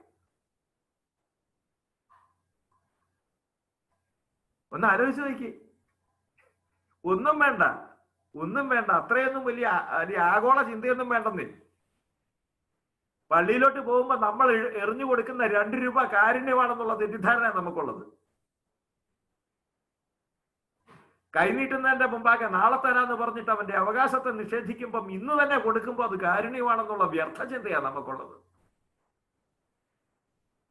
ആധുനിക ലോകത്തിന്റെ ഒരു വലിയ ച്യുതിയ കാരുണ്യം എന്ന് പറയുന്നത് അവകാശമാണ് എന്നുള്ളതിൽ നിന്ന് അകന്നു പോകുന്നത്. ഇത് മനസ്സിലാക്കാൻ വേണ്ടി ഞാനൊരു ചെറിയ ഉദാഹരണം പറയാം. പണ്ടൊക്കെ നമ്മുടെ നാട്ടിലൊന്നും ഭിക്ഷ കൊടുക്കുകയില്ലായിരുന്നു. ഭിക്ഷ കൊടുക്കുകയല്ല, ധർമ്മമാ കൊടുക്കുക. ഭിക്ഷയും ധർമ്മവും തമ്മിലുള്ള വ്യത്യാസം അറിയാവും. ഭിക്ഷ എന്ന് പറയുന്നത് നമ്മുടെ നാട്ടിൽ ഇപ്പോഴും ധർമ്മക്കാരൻ എന്നും ഭിക്ഷക്കാരൻ എന്നും പറയാറുണ്ട്. പക്ഷെ എനിക്ക് തോന്നുന്നു ഭിക്ഷക്കാരൻ എന്നത് ഈ അടുത്ത കാലത്ത് വന്ന ഒരു പദമായിരിക്കാനാണ് വഴി. എനിക്കറിയില്ല. പക്ഷെ ധർമ്മക്കാരൻ എന്നത് പണ്ടേ ഉണ്ട്. എന്താണ് ധർമ്മം എന്ന് പറഞ്ഞാല്? ധൃ എന്ന സംസ്കൃത ധാതുവിൽ നിന്നാണ് ഈ ധർമ്മം എന്ന് പറഞ്ഞ സാധനം ഉണ്ടായത്. ഒന്ന് ആയിരിക്കേണ്ടതുപോലെ ആയിരിക്കാനുള്ള അതിനെ സഹായിക്കുന്നതിന്റെ പേരാ ധർമ്മം. ഒന്നായിരിക്കുന്നത് പോലെ. ഇപ്പൊ ഒരു കല്ലിനൊരു ധർമ്മം ഉണ്ടെന്ന് പറഞ്ഞു കഴിഞ്ഞാൽ കല്ല് കല്ലാകാൻ വേണ്ടി സൃഷ്ടിക്കപ്പെട്ടപ്പോ അത് എന്ത് ചെയ്യപ്പെടുന്നുവോ അതാണ് അതിന്റെ ധർമ്മം. ദൈവം വിവക്ഷിച്ചത് എന്താണോ അതാണ് അതിന്റെ ധർമ്മം. കിടക്കുക എന്നുള്ളതാണ് ഇതിന്റെ ധർമ്മം. മണ്ണിന് ഉറപ്പേറുക എന്നുള്ളത്. അതെടുത്തിട്ട് ഞാൻ ജോസുകുട്ടിയുടെ തലക്കിട്ട് എറിയുമ്പോ അത് അധർമ്മമായി, അധർമ്മമായി. മനസ്സിലായില്ലേ? ദൈവം വിവക്ഷിച്ചത് എന്താണോ അതിൽ നിന്ന് മാറി നിൽക്കുമ്പോൾ അധർമ്മമായി, അതിലേക്ക് ചേർന്ന് നിൽക്കുമ്പോൾ ധർമ്മമായി. വിശക്കുന്ന വയറുള്ള ഒരുത്തൻ അരി കൊടുക്കുന്നതിന്റെ പേര് ധർമ്മം എന്നായിരുന്നു. ദൈവം അതിനുവേണ്ടി അവനെ ഇങ്ങോട്ട് കൊണ്ടുവന്നതെന്നും ഈ അരിയുടെ യഥാർത്ഥമായ ഉപയോഗം അവന്റെ മടിക്കുമ്പിളിൽ എത്തുക എന്നുള്ളതുമായിരുന്നു എന്ന് ചുരുക്കം. അതുകൊണ്ട് കാരുണ്യത്തെ ഒരുപാട് എന്താ പറയുക, വിലക്ഷണം കെട്ട കുറെ പ്രവൃത്തികളുടെ സമാഹാരമായിട്ട് മാറ്റാനുള്ള ഒരു പ്രലോഭനം നമുക്കുണ്ട്. സഭ ആധുനിക ലോകത്തിൽ എന്ന് പറയുന്ന പ്രമാണരേഖയുടെ 9ാമത്തെ ഖണ്ഡിക തന്നെ ഈ ദ്വന്ദ്വാത്മകത്വത്തെ വിവരിക്കുന്നതാണ്. ലോകം ഇന്ന് സുശക്തമാണ്, ശ്രേഷ്ഠമാണ്. അതേസമയം അത് ദുർബലമാണ്, അധമവുമാണ്. വിശദീകരണം വേണ്ട. ലോകത്തെ ചൊല്ലി ഒരുപാട് അഭിമാനിക്കാനുണ്ട് നമുക്ക്. കടന്നുപോയ താരകളെ കുറിച്ചിട്ടും വരാനിരിക്കുന്ന വഴിത്താരകളെ കുറിച്ചിട്ടും അഭിമാന വിജൃംഭിതനാകുമ്പോൾ തന്നെ ചവിട്ടിക്കുഴച്ച മണ്ണ് പോലെ അനാഥമാക്കപ്പെടുന്ന ഈ ലോകത്തെ കുറിച്ചിട്ട് അപമാനഭാരവും നമുക്കുണ്ട്. സ്വാതന്ത്ര്യത്തിന്റെയും പുരോഗതിയുടെയും സാഹോദര്യത്തിന്റെയും ഒക്കെ അതിവിശാലമായ വാനം നമ്മളുടെ മനോമുഖരത്തിൽ തെളിയുമ്പോ തന്നെ അടിമത്വവും അധോഗതിയും വിദ്വേഷവും അന്താരാഷ്ട്ര കുടിയേറ്റവും മനുഷ്യ കച്ചവടവും ദ്വന്ദ്ം രണ്ടും രണ്ടാന്ന് ചുരുക്കം. ഭൂമിയിലെ ഈ ലോകത്തിൽ ഒന്ന് മാത്രമല്ല ഉള്ളതെന്ന് ചുരുക്കം. പോരാ, മനുഷ്യന്റെ നടപ്പാതയ്ക്ക് ഒരു നീർന്ന് കിടക്കുക. താൻ തന്നെ ഉണർത്തിവിട്ടതും തന്നെ താഴ്ത്തിക്കെട്ടാനോ തനിക്ക് സേവനം ചെയ്യാനോ കഴിവുള്ള ശക്തികളെ. ഇത് വലിയ ദൂരദേശത്തേക്കൊന്നും പോണ്ട. നമ്മുടെ കഴിവുകളെ നമുക്ക് നമ്മുടെ ഈ മനുഷ്യ ലോകം കണ്ടുപിടിച്ചിരിക്കുന്ന എല്ലാ കഴിവുകളെയും കൊണ്ട് നമുക്ക് വേണമെങ്കിൽ ദാസ്യവൃത്തി ചെയ്യിക്കാം മനുഷ്യകുലത്തിന്. അങ്ങനെ മനുഷ്യകുലത്തിന് പുരോഗതി ഉണ്ടാക്കാം. അല്ലെങ്കിൽ പരസ്പരം വെട്ടിവീഴ്ത്താൻ വേണ്ടി അതിന്റെ യജമാനനായിട്ട് നമുക്ക് മാറാം.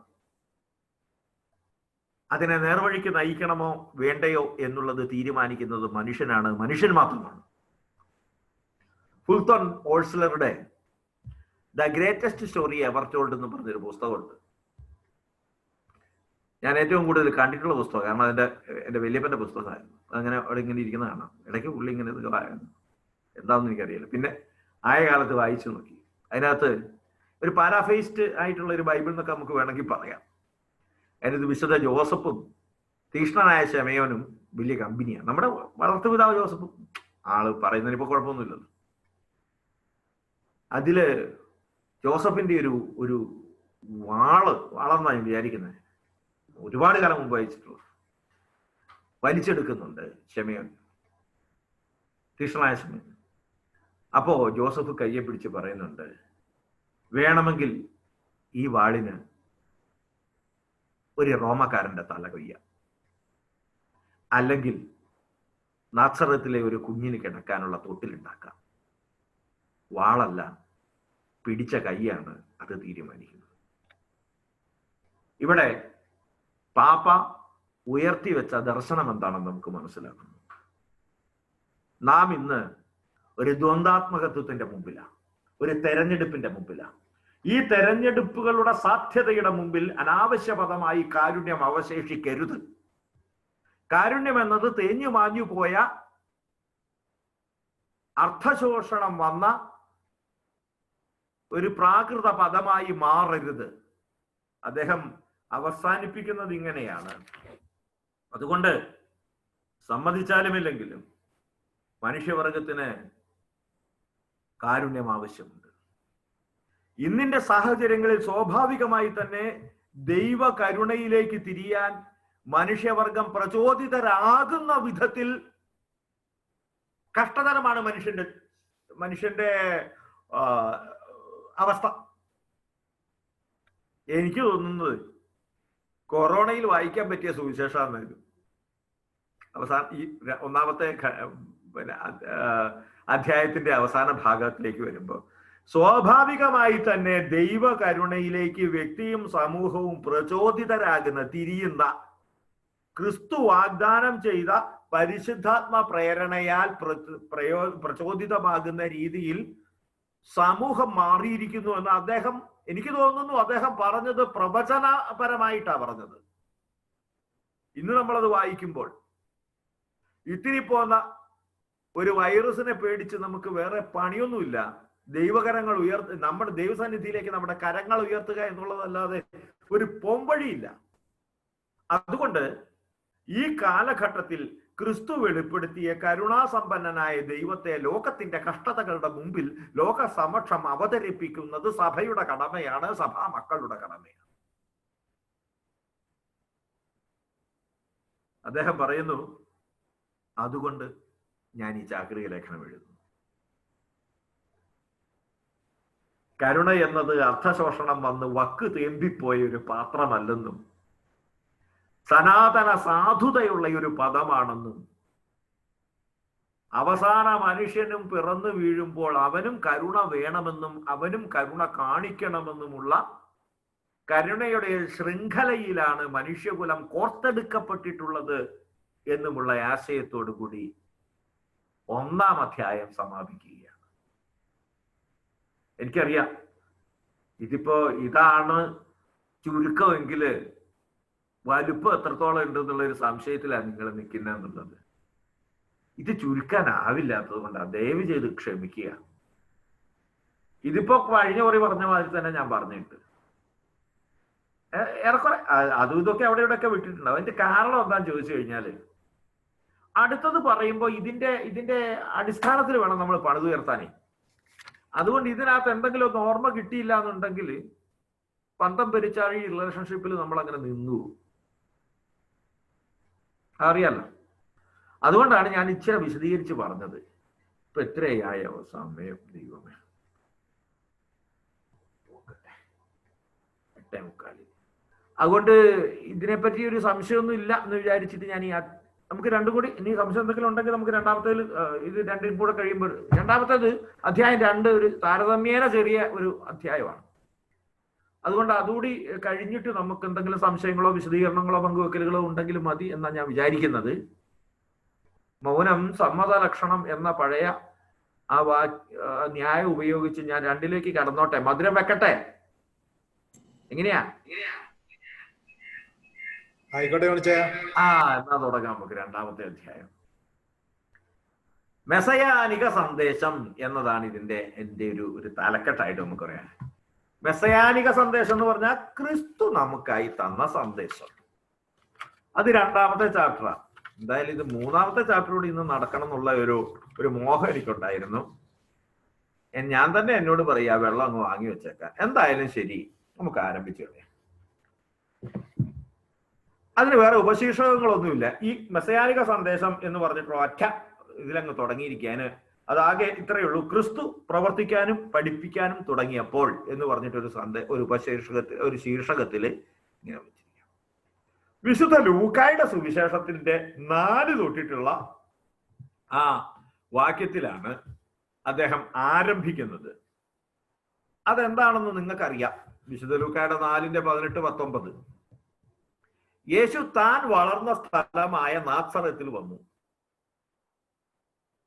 അവൻ പതിവ് പോലെ, ബാക്കി നിങ്ങൾക്കറിയാവുന്നതായതുകൊണ്ട് ഞാനത് വേദപുസ്തകത്തിന്റെ അതേ വാക്യത്തിൽ തന്നെ വായിക്കണം എന്നുണ്ടെങ്കിൽ ഉണ്ട് സാധനം ഇവിടെ ഇരിപ്പുണ്ട്, സുവിശേഷം ഇവിടെ ഇരിപ്പുണ്ട്. എന്നാ പിന്നെ അങ്ങനെ തന്നെ വായിച്ചേക്കാം.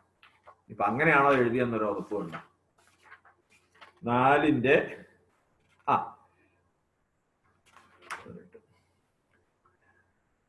യെശയ്യാ പ്രവാചകന്റെ 16 തൊട്ടിട്ടുള്ള സ്ഥലമാണ്, വാക്യമാണ് നമ്മൾ വായിക്കുന്നത്. യേശു താൻ വളർന്ന സ്ഥലമായ നാസറത്തിൽ വന്നു. ഒരു സാബത്ത് ദിവസം അവൻ പതിവ് പോലെ സിനഗോഗിൽ പ്രവേശിച്ച് വായിക്കാൻ എഴുന്നേറ്റ് നിന്നു. ഇത് സാബത്താണ് ദിവസം. അന്ന് യഹൂദരിലെ പ്രായപൂർത്തിയായ എഴുതുമാനൊക്കെ അറിയാമെന്നുള്ള നിർബന്ധമാണല്ലോ. അങ്ങനെ ഒരാൾക്ക് അത് അവിടെ ചെന്ന് അത് വിശദീകരിക്കണം, അത് വായിക്കണം. വായിച്ചിട്ട് വിശദീകരിക്കുന്ന ഒരു റബി ആയിരിക്കുമല്ലോ സ്വാഭാവികമായിട്ടും. ഏതായാലും യേശുവിന് അതിനുള്ള കടമ കിട്ടി, അതിനുള്ള ഒരു വിളി കിട്ടി. യെശയ്യാ പ്രവാചകന്റെ ചുരുൾ അവന് നൽകപ്പെട്ടു. അവൻ പറഞ്ഞു, കർത്താവിന്റെ ആത്മാവ് എന്റെ മേലുണ്ട്, ദരിദ്രരെ സദ്വാർത്ത അറിയിക്കാൻ അവൻ എന്നെ അഭിഷേചിച്ചിരിക്കുന്നു. ബന്ധിതർക്ക് മോചനവും അന്ധർക്ക് കാഴ്ചയും പ്രഘോഷിക്കാനും അടിച്ചമർത്തപ്പെട്ടവരെ മോചനത്തിലേക്ക് നയിക്കാനും കർത്താവിന്റെ വത്സരം പ്രഘോഷിക്കാനും അവൻ എന്നെ അയച്ചിരിക്കുന്നു. ചുരുൾ മടക്കി അവൻ ശുശ്രൂഷകരെ ഏൽപ്പിച്ചു. അടിച്ചമർത്തപ്പെട്ടവർക്ക് സ്വാതന്ത്ര്യവും കർത്താവിന് സ്വീകാര്യമായ വത്സരവും, അങ്ങനെയല്ലേ ഇവിടെ പറഞ്ഞിരിക്കുന്നത്, കർത്താവിന്റെ പ്രസാദ വത്സരം പ്രഘോഷിക്കാനും അവിടെ തന്നെ അയച്ചു. അപ്പൊ ഈ വത്സരം എന്നുള്ളതിന് ഇപ്പൊ നമുക്കൊരു സംശയം വരുമല്ലോ, ഇല്ലേ? കാരണം ഒരു കൊല്ലത്തിന്റെ പേരല്ലേ വത്സരം, സംവത്സരം, വത്സരം. എനിയൂത്തോസ് എന്ന വാക്കാണ് ഗ്രീക്കിൽ അത് ഉപയോഗിച്ചിരിക്കുന്നത്. എനിയാത്തോസ് എന്ന പദത്തിന്റെ ഒറ്റ അർത്ഥം ശരിക്കും പറഞ്ഞു കഴിഞ്ഞാൽ 1 വർഷം എന്ന് തന്നെയാണ്. പക്ഷെ ഒരു ഫിക്സഡ് പീരീഡ് എന്നാണ് അതിന്റെ അർത്ഥം. അപ്പൊ കർത്താവിന് സ്വീകാര്യമായ ഒരു കാലയളവ് പ്രഖ്യാപിക്കാൻ അവിടുന്ന് എന്നെ അയച്ചിരിക്കുന്നു എന്നുള്ളതാണ് അദ്ദേഹം പറഞ്ഞത്, യേശു പറഞ്ഞത്. പിന്നെ അവിടുന്ന് ക്രിസ്തു തൻ്റെ വാക്കിലൂടെയും പ്രവൃത്തിയിലൂടെയും തൻ്റെ നിലപാടുകളിലൂടെയും തൻ്റെ ജീവിതം മുഴുവനിലൂടെയും പിതാവിനെ മനുഷ്യരുടെ ഇടയിൽ സന്നിഹിതമാക്കി എന്ന് പാപ്പ നമ്മളോട് പറയുന്നു. അവൻ പ്രവർത്തിക്കുന്നത് ദരിദ്രരുടെ ഇടയിലാണ്, ജീവസന്ധാരണത്തിന് വകയില്ലാത്തവരുടെ മുമ്പിലാണ്, സൃഷ്ടിയുടെ സൗന്ദര്യം കാണാൻ കഴിവില്ലാത്ത അന്ധന്റെ മുമ്പിലാണ്, സാമൂഹിക അനീതി അനുഭവിക്കുന്ന കുഷ്ഠരോഗിയുടെ മുമ്പിലാണ് അവൻ പ്രവർത്തിക്കുന്നത്. അവർക്ക് വേണ്ടിയാണ് അവൻ പ്രവർത്തിക്കുന്നത്. പാപികളോടും ചുങ്കക്കാരോടും ഒത്താണ് അവൻ സഹവസിക്കുന്നത്. പാപികളോടും ചുങ്കക്കാരോടും എന്ന് പറഞ്ഞാല് ഇതൊക്കെ മനസ്സിലാക്കാൻ നമ്മുടെ ബോധം എന്താ പറയാ, നമുക്ക് അത്രയും തീവ്രമായ ഒരു അവഗണന ഉണ്ടാകത്തക്ക വിധത്തിലല്ല നമ്മുടെ സാമൂഹിക ചുറ്റുപാട്. ഒരു ചുങ്കക്കാരൻ അവിടുത്തെ പ്രധാനിയൊക്കെ ആണെങ്കിലും ശരി, തുപ്പും എന്ന് പറഞ്ഞിട്ട് തുപ്പിക്കളയും ചുങ്കക്കാരനെ കാണുമ്പോൾ. സ്വന്തം വീട്ടുകാരനൊക്കെ തന്നെയായിരിക്കും, അല്ലെങ്കിൽ സ്വന്തം യഹൂദനൊക്കെ തന്നെയായിരിക്കും. നമ്മൾ ആരും എത്രമേലും അപഹാസ്യനാണെങ്കിലും മാറ്റി നിർത്തപ്പെടേണ്ടവനാണെങ്കിലും അവരെ പോലെ തീവ്രമായ ചില നിലപാടുകൾ ഒട്ടും ഒരിക്കലും സ്വീകരിക്കാറില്ല. കുഷ്ഠരോഗിയെ കണ്ടാൽ അതുവിനെ ഭയം കൊണ്ടാണെന്ന് വെക്കാം, രഹസ്യമായി അവളുടെ അടുത്ത് പോവുകയും ചെയ്യും, പരസ്യമായിട്ട് കാണുമ്പോൾ എറിയുകയും ചെയ്യും. അങ്ങനെയാണല്ലോ ലോകത്തിലെ ഏറ്റവും വിചിത്രമായ കാര്യവും രേഖപ്പെടുത്തിയിട്ടുള്ളത് ബൈബിളിലാണ്. ഒരു പെണ്ണിനെ വ്യഭിചാരത്തിൽ ഏർപ്പെട്ടുകൊണ്ടിരുന്നപ്പോ പിടിച്ചു. ഒരു പെണ്ണിനെ, ആണും പെണ്ണും ഇല്ലാതെ എങ്ങനെയാ വ്യഭിചാരം ഉണ്ടാകുന്നത്? അത്രമേൽ യുക്തിരഹിതമായ രീതിയിൽ ആളുകളെ എന്താ പറയുക, ഒറ്റപ്പെടുത്തുകയും അവഗണിക്കുകയും വിലയില്ലാതാക്കുകയും ചെയ്തുകൊണ്ടിരുന്ന സമൂഹമാണ്. അവിടെയാണ് ക്രിസ്തു പ്രവർത്തിച്ചത്. ക്രിസ്തു മനുഷ്യനോട് എത്രമാത്രം കാരുണ്യത്തോടു കൂടിയാ പ്രവർത്തിച്ചതെന്ന് ഉള്ളത് നമ്മൾ അറിയണ്ടേ. അവരെ ജനന വാർത്ത ആരാ ആദ്യം അറിഞ്ഞത്? ഇതിനകത്തുള്ള അല്ലവട്ടു ഇടയന്മാരാ. ഇടയൻ പറഞ്ഞാൽ വിശ്വസിക്കുകയല്ല, അതറിയാവോ? ഇടയൻ കള്ളനെയാണ് വിശ്വസിക്കാൻ അവന്റെ സാക്ഷിമൊഴി വിശ്വസിക്കേണ്ടെന്നാ പറഞ്ഞിരിക്കുന്നത്. സാക്ഷിമൊഴി വിശ്വസിക്കേണ്ടാത്തവനാണ് മഹാസന്തോഷത്തിന്റെ സദ്വാർത്ത അറിയിച്ചത്. അത്രമേൽ അവൻ അവർക്ക് സമീപസ്ഥനായിരുന്നു. പെണ്ണിന്റെ സാക്ഷ്യം, അപ്പസ്തോലന്മാരുടെ അപ്പസ്തോലയായിരിക്കുന്ന മഗ്ദലേന മേരിയെ അപ്പസ്തോലന്മാരോട് താൻ ഉയർത്തു എന്ന് പറയാൻ വേണ്ടി നിശ്ചയിച്ചത് പെണ്ണിനെ തന്നെയാണ്. മനഃപൂർവമാണ്. ആണിനെ കിട്ടാഞ്ഞിട്ടല്ല, വേണ്ടാന്ന് വെച്ചിട്ട. കാരുണ്യം അധസ്ഥിതരോട് കാണിച്ചു എന്നതിന്റെ കൃത്യമായ അടയാളമാണ് ക്രിസ്തു ജീവിതം. വിശുദ്ധ ലൂക്കായുടെ സുവിശേഷം ഈ 4 അങ്ങോട്ട് കഴിഞ്ഞു കഴിഞ്ഞാൽ പിന്നെ 4:19 വരെയുള്ള സ്വീകാര്യമായ വത്സരവും പ്രഖ്യാപിക്കാൻ അവിടുന്ന് തന്നെ അയച്ചിരിക്കുന്നു എന്ന് പറഞ്ഞു കഴിഞ്ഞിട്ട് പിന്നെ അങ്ങോട്ട് 20 മുതൽ 30 വരെയുള്ളത് അതൊരു വല്ലാത്ത സംഘർഷത്തിന്റെ നിമിഷങ്ങൾ. ഓർക്കുന്നുണ്ടോ? 20-ാമത്തെ അധ്യായം 20-ാമത്തെ വാക്യം 4:20 അവരവനെ ഉറ്റുനോക്കി എന്നാ പറയുന്നതാണ്. അവൻ പറഞ്ഞു, ഇന്ന് നിങ്ങൾ കേൾക്കെ ഈ വാക്ക് നിവൃത്തിയായിരിക്കുന്നു. അവർ അത്ഭുതപ്പെട്ടു പോയി. അവന്റെ നാട്ടില് അവൻ ആരാണെന്നും അവന്റെ മേൽവിലാസവും പിൻകോഡ് സഹിതം ആധാരം സർവേ നമ്പർ അറിയാവുന്നവൻ പറയുന്നു താൻ മിശിഹായാണെന്ന്. ഇന്ന് ഈ വാക്ക് നിവൃത്തിയായിരിക്കുന്നു എന്ന്. അവന്റെ ലാവണ്യ വാക്കുകൾ കേട്ട്, കൃപാവചസ്സുകൾ കേട്ട് അവർ അത്ഭുതത്തോടെ മൊഴിഞ്ഞു, ഇവൻ തച്ചനായ യോസെഫിന്റെയും ഭാര്യ മറിയാമിന്റെയും മകനായ യേശു അല്ലയോ. പക്ഷേ അവൻ അവഗണിക്കപ്പെട്ടു. എന്നത് 25 മുതൽ 29 വരെയുള്ള വാക്യങ്ങളിൽ നമുക്കറിയാം. അവനെ പുറത്താക്കി. അവനോ തള്ളിയിടാൻ വേണ്ടിയാ കൊണ്ടുപോയത്. അവൻ അവരുടെ ഇടയിൽ കൂടെ നടന്ന് വീട്ടിൽ പോയി പേടിച്ചു കുത്തിയിരിക്കുകയല്ല ചെയ്തത്. അവൻ അധസ്ഥിതരുടെ അടുത്തേക്ക് ചെന്നു. താൻ ആരാണ് എന്ന മെസയാനിക സന്ദേശത്തിന്റെ അടയാളവാക്യത്തിലൂടെ സ്വയം അവരെ ബോധ്യപ്പെടുത്തിയതിനു ശേഷം കൃത്യമായിട്ട് പറഞ്ഞാൽ അവന്റെ പതാക അവൻ വലിച്ചങ്ങ് ഉയർത്തി. അത് തന്നെ. ആ പതാക പിന്നെ ഇന്ന് വരെ താന്നിട്ടില്ല. ഇന്ന് നിങ്ങൾ കേൾക്കെ ഇവിടെ നിവൃത്തിയായിരിക്കുന്നു എന്ന് അവൻ പറഞ്ഞപ്പോൾ ഇനാഗുറൽ സെഷൻ അങ്ങോട്ട് തുടങ്ങിയെന്ന്. ആ ഇനാഗുറൽ സെഷൻ തുടങ്ങിയത് ഇനി അവസാനിക്കുന്നത് വാനമേഘങ്ങളിൽ അവൻ വരുന്ന ദിവസമാണ്. പിന്നീട് അങ്ങോട്ട് അവന്റെ രാജ്യമായിരിക്കും. പിന്നെ എല്ലാം നിത്യമാണല്ലോ. പിന്നെ ആദ്യ അവസാനങ്ങൾ ഉണ്ടാവില്ല, അവസ്ഥകൾ മാത്രമേ ഉണ്ടാവുള്ളൂ. അപ്പോ പിന്നെ അവൻ എന്താ ചെയ്തത്? അവൻ അവരുടെ ഇടയിൽ കൂടെ നടന്നു പോയിട്ട് പേടിച്ചവരുടെ കുത്തിയിരിക്കുകയല്ല ചെയ്തത്. അവൻ കാരുണ്യത്തിന്റെ ആളടയാളമായി വന്നു. വിശുദ്ധ ലൂക്കായുടെ അതേ സുവിശേഷത്തിന്റെ 31 മുതൽ അതേ അധ്യായത്തിന്റെ 4:31 മുതൽ 37 വരെയുള്ള ഖണ്ഡികളിൽ പിശാചി ബാധിതനെ സുഖപ്പെടുത്തുന്നത് വാക്യങ്ങളില് പിശാചി ബാധിതരെ സുഖപ്പെടുത്തി. 38 മുതൽ 41 വരെ രോഗം പിടിപെട്ട പത്രോസിന്റെ അമ്മായിയമ്മയെ സൗഖ്യപ്പെടുത്തി. ദൃശ്യവും അദൃശ്യവുമായ രോഗകാരണങ്ങളെ അവൻ തൊട്ട് സുഖപ്പെടുത്തുകയാണ്. ജീവസന്ധാരണത്തിന് വകയില്ലാതെ വളരെ കഷ്ടത അനുഭവിക്കുന്നവനോട് പറഞ്ഞു, നിന്റെ ആ സാധനം എനിക്കൊന്ന് ഞാനത് നിൽക്കട്ടെ. അങ്ങനെയല്ലേ പത്രോസ് വഞ്ചി കൊടുത്തത്? ഒരു ഗതി പരഗതി ഇല്ലാതെ നിൽക്കുക. രാത്രി മുഴുവൻ അധ്വാനിച്ചിട്ട് ഒന്നും കിട്ടാത്ത മനുഷ്യൻ. എന്തായാലും അവന് ഉപകാരട്ടെ എന്ന് വിചാരിച്ച്, ഉപകാരമാകട്ടെ എന്ന് വെച്ചാൽ തണ്ടിന്റെ വഞ്ചിയുടെ പടിയെ കയറി നിന്നുകൊണ്ട് അവൻ പ്രസംഗിച്ചു കഴിഞ്ഞപ്പോൾ അവനോട് പറഞ്ഞു, അങ്ങോട്ട് മാറ്റി ഇടാൻ പറഞ്ഞു. അങ്ങോട്ട് മാറ്റി ഒന്ന് ഇട്ടേക്കാൻ പറഞ്ഞു. അവൻ പറഞ്ഞത് ഇതിനു മുമ്പ് ഇത് കേട്ടിട്ടുള്ളവർക്ക് ഒരു പറഞ്ഞ കാര്യമായിട്ട് തോന്നും, ആവർത്തനമായിട്ട് തോന്നും. ദയവായി ക്ഷമിക്കുക. അവൻ പറഞ്ഞത് ആഴത്തിലേക്ക് വലയിടാനാ പറഞ്ഞത്. ദൂഖ് ഇൻ ഓൾ തൂ എന്ന് ലത്തീനിലല്ല പറഞ്ഞത്, അത് ലത്തീനിൽ എഴുതി അങ്ങനെയാണ്. ദൂഖ് ഇൻ ഓൾ തൂ, ആഴത്തിലേക്ക് നീങ്ങാൻ. അഷ്ടിക്ക് വകയില്ലാത്തവൻ ആത്മീയത കൊടുത്തവന്റെ പേരാ കർത്താവ്. അവൻ ആദ്യം ആഹാരം കൊടുത്തു, അത്ഭുതകരമായ മീൻപിടുത്തം. യേശു പറഞ്ഞതനുസരിച്ച് തന്റെ ജീവസന്ധാരണ മാർഗത്തെ ക്രമപ്പെടുത്തിയപ്പോൾ അവന് വേണ്ടതും അതിനപ്പുറവും കിട്ടി. പക്ഷെ ആ കിട്ടൽ ഭൗതിക വസ്തുക്കളിൽ അവനെ തളച്ചിട്ടില്ല. പകരം അവൻ അവന്റെ പാപത്തെയും പാപാവസ്ഥയെയും തിരിച്ചറിഞ്ഞിട്ട് പറഞ്ഞു, എന്റെ അടുത്തുനിന്ന് പോവാൻ പറഞ്ഞു. ക്രിസ്തുവിന്റെ ക്ഷണത്തെ സ്വീകരിച്ച് അവന് കിട്ടിയ എല്ലാ ഭൗതിക വസ്തുക്കളെയും ഉച്ഛിഷ്ടമായിട്ട് കരുതി പോയി കൂടെ. അധസ്ഥിതർക്ക് അവൻ സമീപസ്ഥനായിരുന്നു എന്ന് ചുരുക്കം. ക്ലേശം അനുഭവിക്കുന്നവർക്ക് അവൻ ആശ്വാസമായിരുന്നു എന്ന് ചുരുക്കം.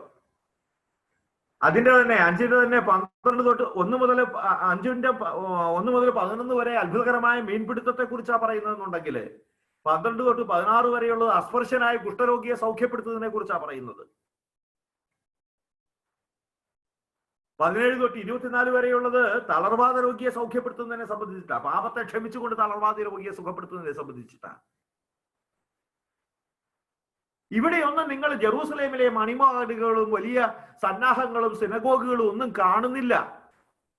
പ്രാന്തവൽക്കരിക്കപ്പെട്ടവന്റെ അടുത്താ ക്രിസ്തു നിൽക്കുന്നത്. അവൻ രക്തസ്രാവക്കാരിയുടെയും കുഷ്ഠരോഗിയുടെയും തളർവാദ രോഗിയുടെയും ഒക്കെ അടുത്ത, ഒരു ഗതിയും പരഗതിയും ഇല്ലാത്ത കുറെ ആത്മാക്കളുടെ അടുത്ത ദൈവം പ്രത്യക്ഷനായത്. അവൻ അങ്ങനെ തന്നെയാണല്ലോ വന്ന് പിറന്നത്.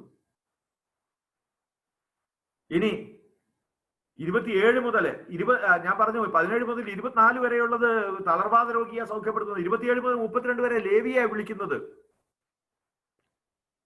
നിങ്ങൾ ലേവിയെ വിളിക്കുന്നു എന്ന് പറയുമ്പോൾ അതിനിപ്പോ എന്നാന്ന് ചോദിക്കും. മനസ്സറിഞ്ഞൊരു ചുങ്കക്കാരനോട് ഒരു വർത്താനം പോലും പറയുകയല്ല മനുഷ്യൻ, ഒരു സാധാരണ യഹൂദൻ. അവിടെയാണ് വിളി. അവനെ വെറുതെ വിട്ടത്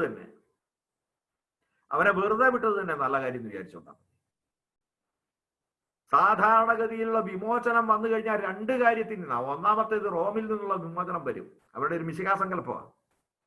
രണ്ടാമത്തേത് ഇങ്ങനെ കുറച്ച് അലവലാദികളുണ്ട്, അതുങ്ങളെയൊക്കെ അടിച്ചോടിച്ച് കളയും. എന്താ പുറംപൊളിക്കും. വിശുദ്ധ ലൂക്കായും വിശുദ്ധ മത്തായിയും പറയുന്ന ഒരു സംഭവം ഉണ്ട് കേട്ടോ. ലേവിയെ വിളിച്ചതിന് ശേഷം ലേവി വലിയൊരു വിരുന്ന് നടത്തിയെന്നാ വിശുദ്ധ ലൂക്ക പറയുന്നത്. ഒത്തിരി കൂടി കൂട്ടാമായിരുന്നു, എനിക്ക് നേരമില്ലാത്തതുകൊണ്ടാ, വയ്യായി ഉണ്ട്, അതുകൊണ്ടാ. വലിയൊരു വിരുന്ന് നടത്തി. എന്നാൽ വിശുദ്ധ മത്തായി വലിയൊരു വിരുന്നൊന്നുമില്ല, കാരണം പുള്ളി തന്നെ നടത്തിയതാണല്ലോ. പുള്ളി പറഞ്ഞു അവൻ ഭക്ഷണത്തിന് ഇരുന്നപ്പോൾ. കണ്ടോ തമ്മിലുള്ള വ്യത്യാസം കണ്ടോ? നമ്മൾ നല്ലൊരു വേണം, ഞാനാ കൊടുത്തേക്ക് ഞാൻ പറയും വലിയൊരു വിരുന്ന്. ടെൻസലോ ജോസൂട്ടിയോ ഒക്കെ നടത്തിയെങ്കിൽ അവരെന്തോ ഒരു കാപ്പുകൂടി സൽക്കാരം നടത്തിയായിരുന്നു എന്ന് എഴുതി വെക്കും. നേരെ തിരിച്ചിട്ടാ ഇവിടെ. എന്താ ക്രൈസ്തവ സാഹോദര്യം എന്നുള്ളത് വിശുദ്ധ ലൂക്കായും വിശുദ്ധ മത്തായിയും തമ്മിലുള്ള ഈ ഒരു സ്വരച്ചേർച്ചയെ കണ്ടിട്ട് നമ്മൾ പഠിക്കണം. അപ്പൊ ഞാൻ പറഞ്ഞത് ഇതാ, അങ്ങനെ ആ വിരുന്ന് നടത്തി കഴിഞ്ഞപ്പോഴേ, ഈ വിരുന്നെന്ന് പറഞ്ഞു കഴിഞ്ഞാൽ ആരും വന്നു കയറി വരികയല്ല, വിളിക്കണം. ലേവി വിളിച്ചിട്ടുണ്ടാവുന്ന ആരെയാ? വലിയൊരു ഗണം ചുങ്കക്കാരെയും പാപികളെയാ ക്ഷണിച്ചിരിക്കുന്നത്. ചുങ്കക്കാരെയൊക്കെ വിളിച്ചു. അവൻ പ്രധാനിയായിരുന്നല്ലോ, പ്രധാനൻ അല്ല പ്രധാനിയായിരുന്നു. അപ്പൊ പ്രധാനിയായിരുന്ന ഈ മനുഷ്യൻ വിളിച്ചപ്പോ അവരെന്തായാലും എന്തിനാ വരുന്ന എന്നാ വിശേഷം എന്താന്നുള്ളത് ചോദിക്കില്ല. ഹാപ്പി ബർത്ത്ഡേ ആണോ എന്നുള്ളതൊക്കെ അറിയാൻ പറ്റും. അപ്പൊ അവൻ എന്ത് പറഞ്ഞിട്ടുണ്ടാവും? ഇങ്ങനെ മിശിഹ വന്നിട്ട് പിന്നെ ഞങ്ങളെ വിളിച്ചിട്ടുണ്ട്, എന്നെ വിളിച്ചിട്ടുണ്ട് ഇങ്ങനെ ശിഷ്യനാകാൻ വേണ്ടി. ഞാൻ എൻ്റെ ഫെയർവെൽ പാർട്ടി തരിക, ഞാൻ VRS കൊടുത്തിട്ടുണ്ട് പിന്നെ ഇവിടെ ഗായൂസിന്റെ അടുത്ത്, അതുകൊണ്ട് അത് കിട്ടും, അതുകൊണ്ട് ഞാൻ മറ്റന്നാൾ വിട്ടു വരികയില്ല. അവരെന്ത് പറഞ്ഞിട്ടുണ്ടാവും എന്നാ ആലോചിച്ച് നോക്കി. എടാ, ഒന്നാമത് മിശിഹ വന്നിട്ടില്ല, രണ്ടാമത് മിശിഹ വന്നെങ്കിൽ നിന്നെ എന്നെ വിളിക്കുകയല്ല, അവര് നമ്മളെ കൊല്ലാൻ വേണ്ടി നടക്കുക. അവൻ വന്നാൽ ഉടനെ തന്നെ നമ്മളെ കഴുത്തെ കത്തി വരും. അതുവരെ സമാധാനമായിട്ട് ജീവിക്കാൻ നീ സമ്മതിക്കല. അല്ല, അവൻ വന്നു, എന്തിയാ മിശിഹ? അവൻ വന്നു, എന്നെ വിളിച്ചു, ഇത് സത്യമാ, മിണ്ടി പോകരുത്, നാളെ രാവിലെ വന്നാൽ ഞാൻ കാണിച്ചു തരാം. ശരി, കാണിച്ചു തരാം. പിറ്റേ ദിവസം രാവിലെ എരച്ചു കയറി ചെന്ന് കാണും. അവര് എരച്ചു കയറി ചെന്ന്, എന്തിയാടാ മിശിഹ? എന്തിയാ മിശിഹ? ഇടം മിശിഹായെ കണ്ടു കഴിഞ്ഞാൽ നമ്മൾ ജീവനോടെ ഇരിക്കുമോ? നമ്മൾ ആ റോമക്കാർക്ക് വേണ്ടി വിടുപണി ചെയ്യുന്നവരാ. റോമക്കാരനെ കൊല്ലും, നമ്മളെ നിശ്ചയമായിട്ടും കൊല്ലും. അല്ല, അവനിവിടെ ഉണ്ട്. എന്തിയെ ദാണ്ട ഇരിക്കുന്നു. അവര് നോക്കുമ്പോ 30 വയസ്സുള്ള ഒരു ആശാരി ചെറുക്കൻ ഇരുന്നിട്ട് കൊലുന്നനെയുള്ള വിരലും കൊണ്ട് ചോറ് വാരി തിന്നുന്നു. ഇതാണോ മിശിഹ? യഹോവേ, ഇതായിരിക്കണമേ മിശിഹ. അവരുള്ളിലേക്ക് പ്രാർത്ഥിച്ചിട്ടുണ്ടാവും. ഇതാ കാര്യം. ഇത് മിശിഹയാണെങ്കിൽ അവൻ ഞങ്ങളോടൊത്ത് ആഹാരം കഴിക്കുന്നു. ഇത് മിശിഹയാണെങ്കിൽ അവൻ ഞങ്ങളെ അട്ടിയോടിക്കുന്നില്ല. ഇത് മിശിഹയാണെങ്കിൽ അവൻ ഞങ്ങളോടൊത്ത് ആഹാരം കഴിക്കുന്നു. എന്താണ് ഒരു യഹൂദനെ സംബന്ധിച്ചിടത്തോളം ഒത്ത ആഹാരം കഴിക്കുക എന്നുള്ളത് ഞാൻ നിങ്ങളോട് പറയണ്ട. നിങ്ങൾ പരിണിതപ്രജ്ഞരായ ഒരു കൂട്ടം ആളുകളാണ്. യഹൂദർ ഒത്ത ആഹാരം കഴിക്കുക എന്ന വലിയ പശ്ചാത്തലത്തിലാണ് അത്താഴ വിരുന്ന് പോലും നമ്മൾ സമീപിക്കുന്നത്. അപ്പൊ അവന്റെ ആ വിരുന്നിന്റെ പ്രാധാന്യം നിങ്ങളൊന്ന് അറിയണേ. ലേവി എന്ന പരിപ്രേക്ഷ്യത്തിൽ അവൻ കൊടുത്ത എന്താ പറയുക, ശാശ്വതമായ സത്യം എന്താണെന്ന് നമ്മൾ അറിയണം. ആർക്കും വേണ്ടാത്തവന്റെ കൂടെ അവനെ മാത്രം വേണം എന്നും പറഞ്ഞിട്ട് ചെല്ലുന്ന മഹാകാരുണ്യത്തിന്റെ പേരാ ക്രിസ്തു എന്നവൻ പറഞ്ഞു നമ്മളോട്. മിശിഹ എന്നത് ദൈവത്തിന്റെ കാരുണ്യമായി അടയാളപ്പെടുത്തുക പാപിക്ക് എന്ന് പാപ്പ നമ്മളോട് പറയുക. എനിക്ക് തോന്നുന്നു ഈ ടൈപ്പ് നിങ്ങൾക്കറിയാമല്ലോ. ക്രിസ്തുവിൽ സംഭവിച്ച കാര്യങ്ങളുടെ നിഴൽ പഴയ നിയമത്തിലുണ്ട്. പഴയ നിയമത്തിന്റെ പൂർത്തീകരണം മിശിഹായിൽ സംഭവിച്ചിട്ടുണ്ട്. പിതാക്കന്മാരുടെയൊക്കെ ഈ ദൈവവചന വിശദീകരണങ്ങൾ കണ്ണുനീരോടുകൂടെ മാത്രമേ വായിക്കാൻ കഴിയൂ എന്നതിന്റെ സാംഗത്യം അവിടെയാണ്. നമ്മളൊക്കെ നിസ്സാരമായി തള്ളിപ്പോകുന്ന ഒരുപാട് സംഭവങ്ങൾക്കകത്ത് പഴയ നിയമത്തിൽ രേഖപ്പെടുത്തിയിട്ടുള്ള ചില വാക്കുകൾക്കൊക്കെ മാണിക്യത്തിന്റെ വിലയുണ്ടെന്ന് പറയുമ്പോഴാണ്. പാപിയുടെ നെറ്റിമേല് തമ്പുരാൻ കർത്താവ് ഒരു അടയാളം വെച്ച് കൊടുത്തിട്ടുണ്ട് അല്ലേ? കൈയിന്റെ നെറ്റിയേല് നിന്നെ ആരും കൊല്ലാണ്ടിരിക്കേണ്ടതിന്. ആ അടയാളം പാപിക്ക് ദൈവരക്ഷയുടെ അടയാളമായ ക്രിസ്തുവിൽ സംഭവിച്ചതാണ്. കരുണയുടെ അടയാളമാ കുരിശ്. ഇത് പിന്നെ ഇങ്ങനെ പറഞ്ഞുകൊണ്ടിരിക്കും കേട്ടോ, പല ആംഗിളിൽ പറഞ്ഞുകൊണ്ടിരിക്കും. കരുണയുടെ അടയാളമായ കുരിശ്. ഇനി രണ്ടാമത്തെ ഖണ്ഡികയിലേക്ക് നമ്മൾ കിടക്കുക. ഇതിന്റെ രണ്ടാമത്തെ ഖണ്ഡികയിലേക്ക് ബാപ്റ്റിസ്റ്റിനെ കുറിച്ചിട്ടാണ് അവിടെ സംസാരിക്കുന്നത്. സ്നാപക യോഹന്നാനെ കുറിച്ചിട്ടാണ് സംസാരിക്കുന്നത്. അതൊരു കൺഫർമേഷനാണ്. വിശുദ്ധ ലൂക്കായുടെ സുവിശേഷത്തിന്റെ 7:2 മുതൽ 18 വരെയുള്ള വാക്യങ്ങള്, വരാനിരിക്കുന്നവൻ നീ തന്നെയോ, 2 മുതലല്ലോ,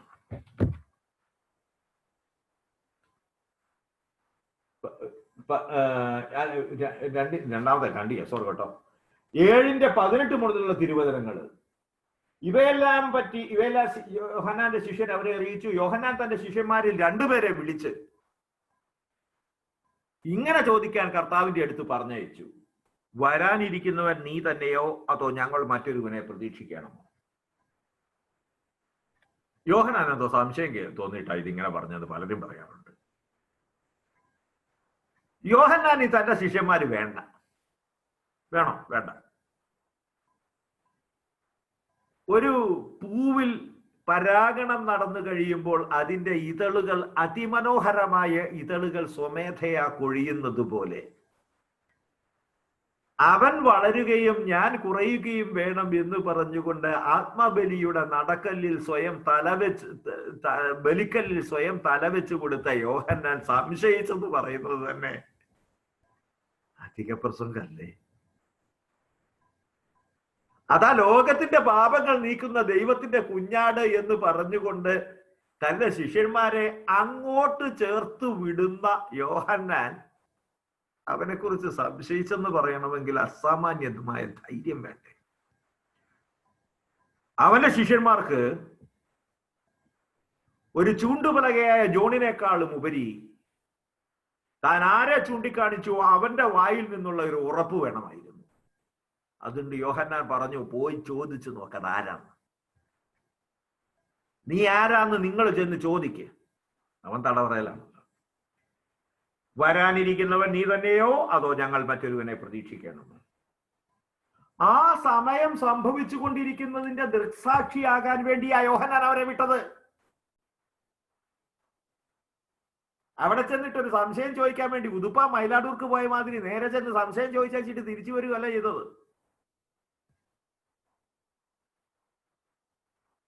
അവിടെ ചെന്നു ചിലതൊക്കെ കണ്ടു. അതെന്താ കണ്ടതെന്നുള്ളത് രേഖപ്പെടുത്തിയിട്ടുണ്ട്.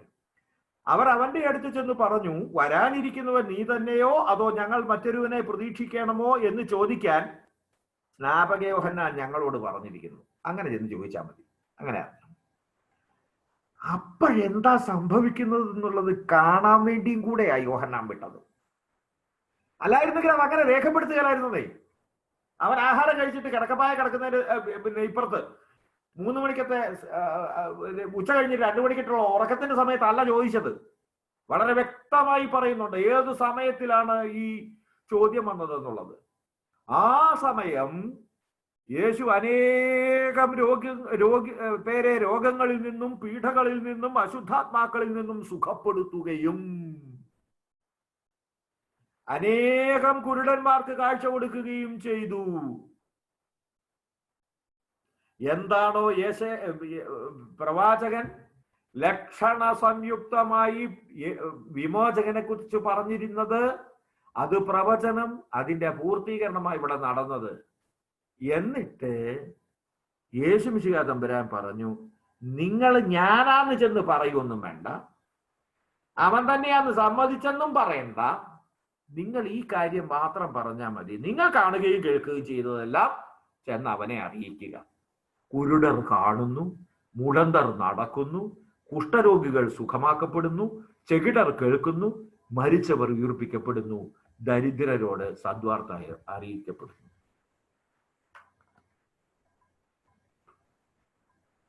അടുത്തത് എല്ലാവരോടുമായിട്ട് പറഞ്ഞു, എന്നിൽ ഇടർച്ചയുണ്ടാകാത്തവൻ ഭാഗ്യവാൻ.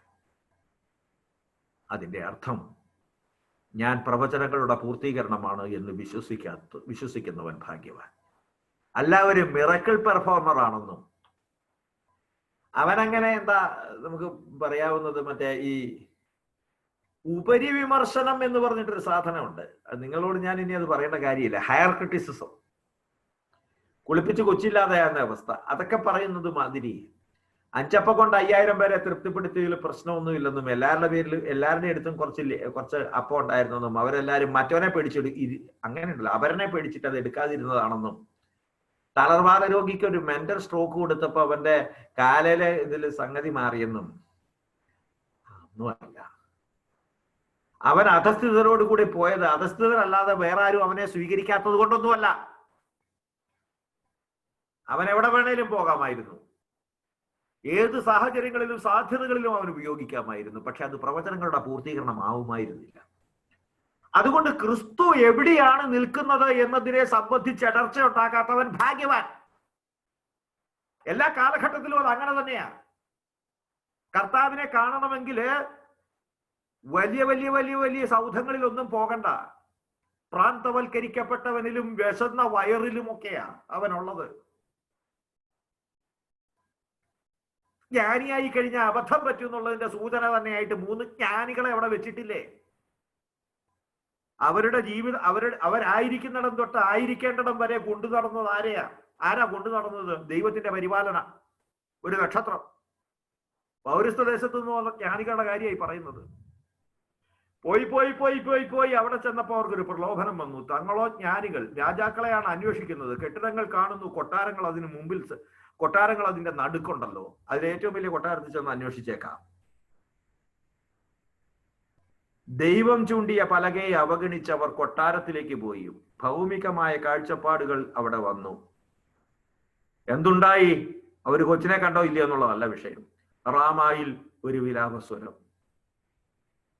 റാഹേൽ അവളുടെ മക്കളെ ചൊല്ലി കരയുന്നു. അവളുടെ സന്താപത്തിൽ ആരറുതി വരുത്തും? അതുകൊണ്ട് എന്തായി?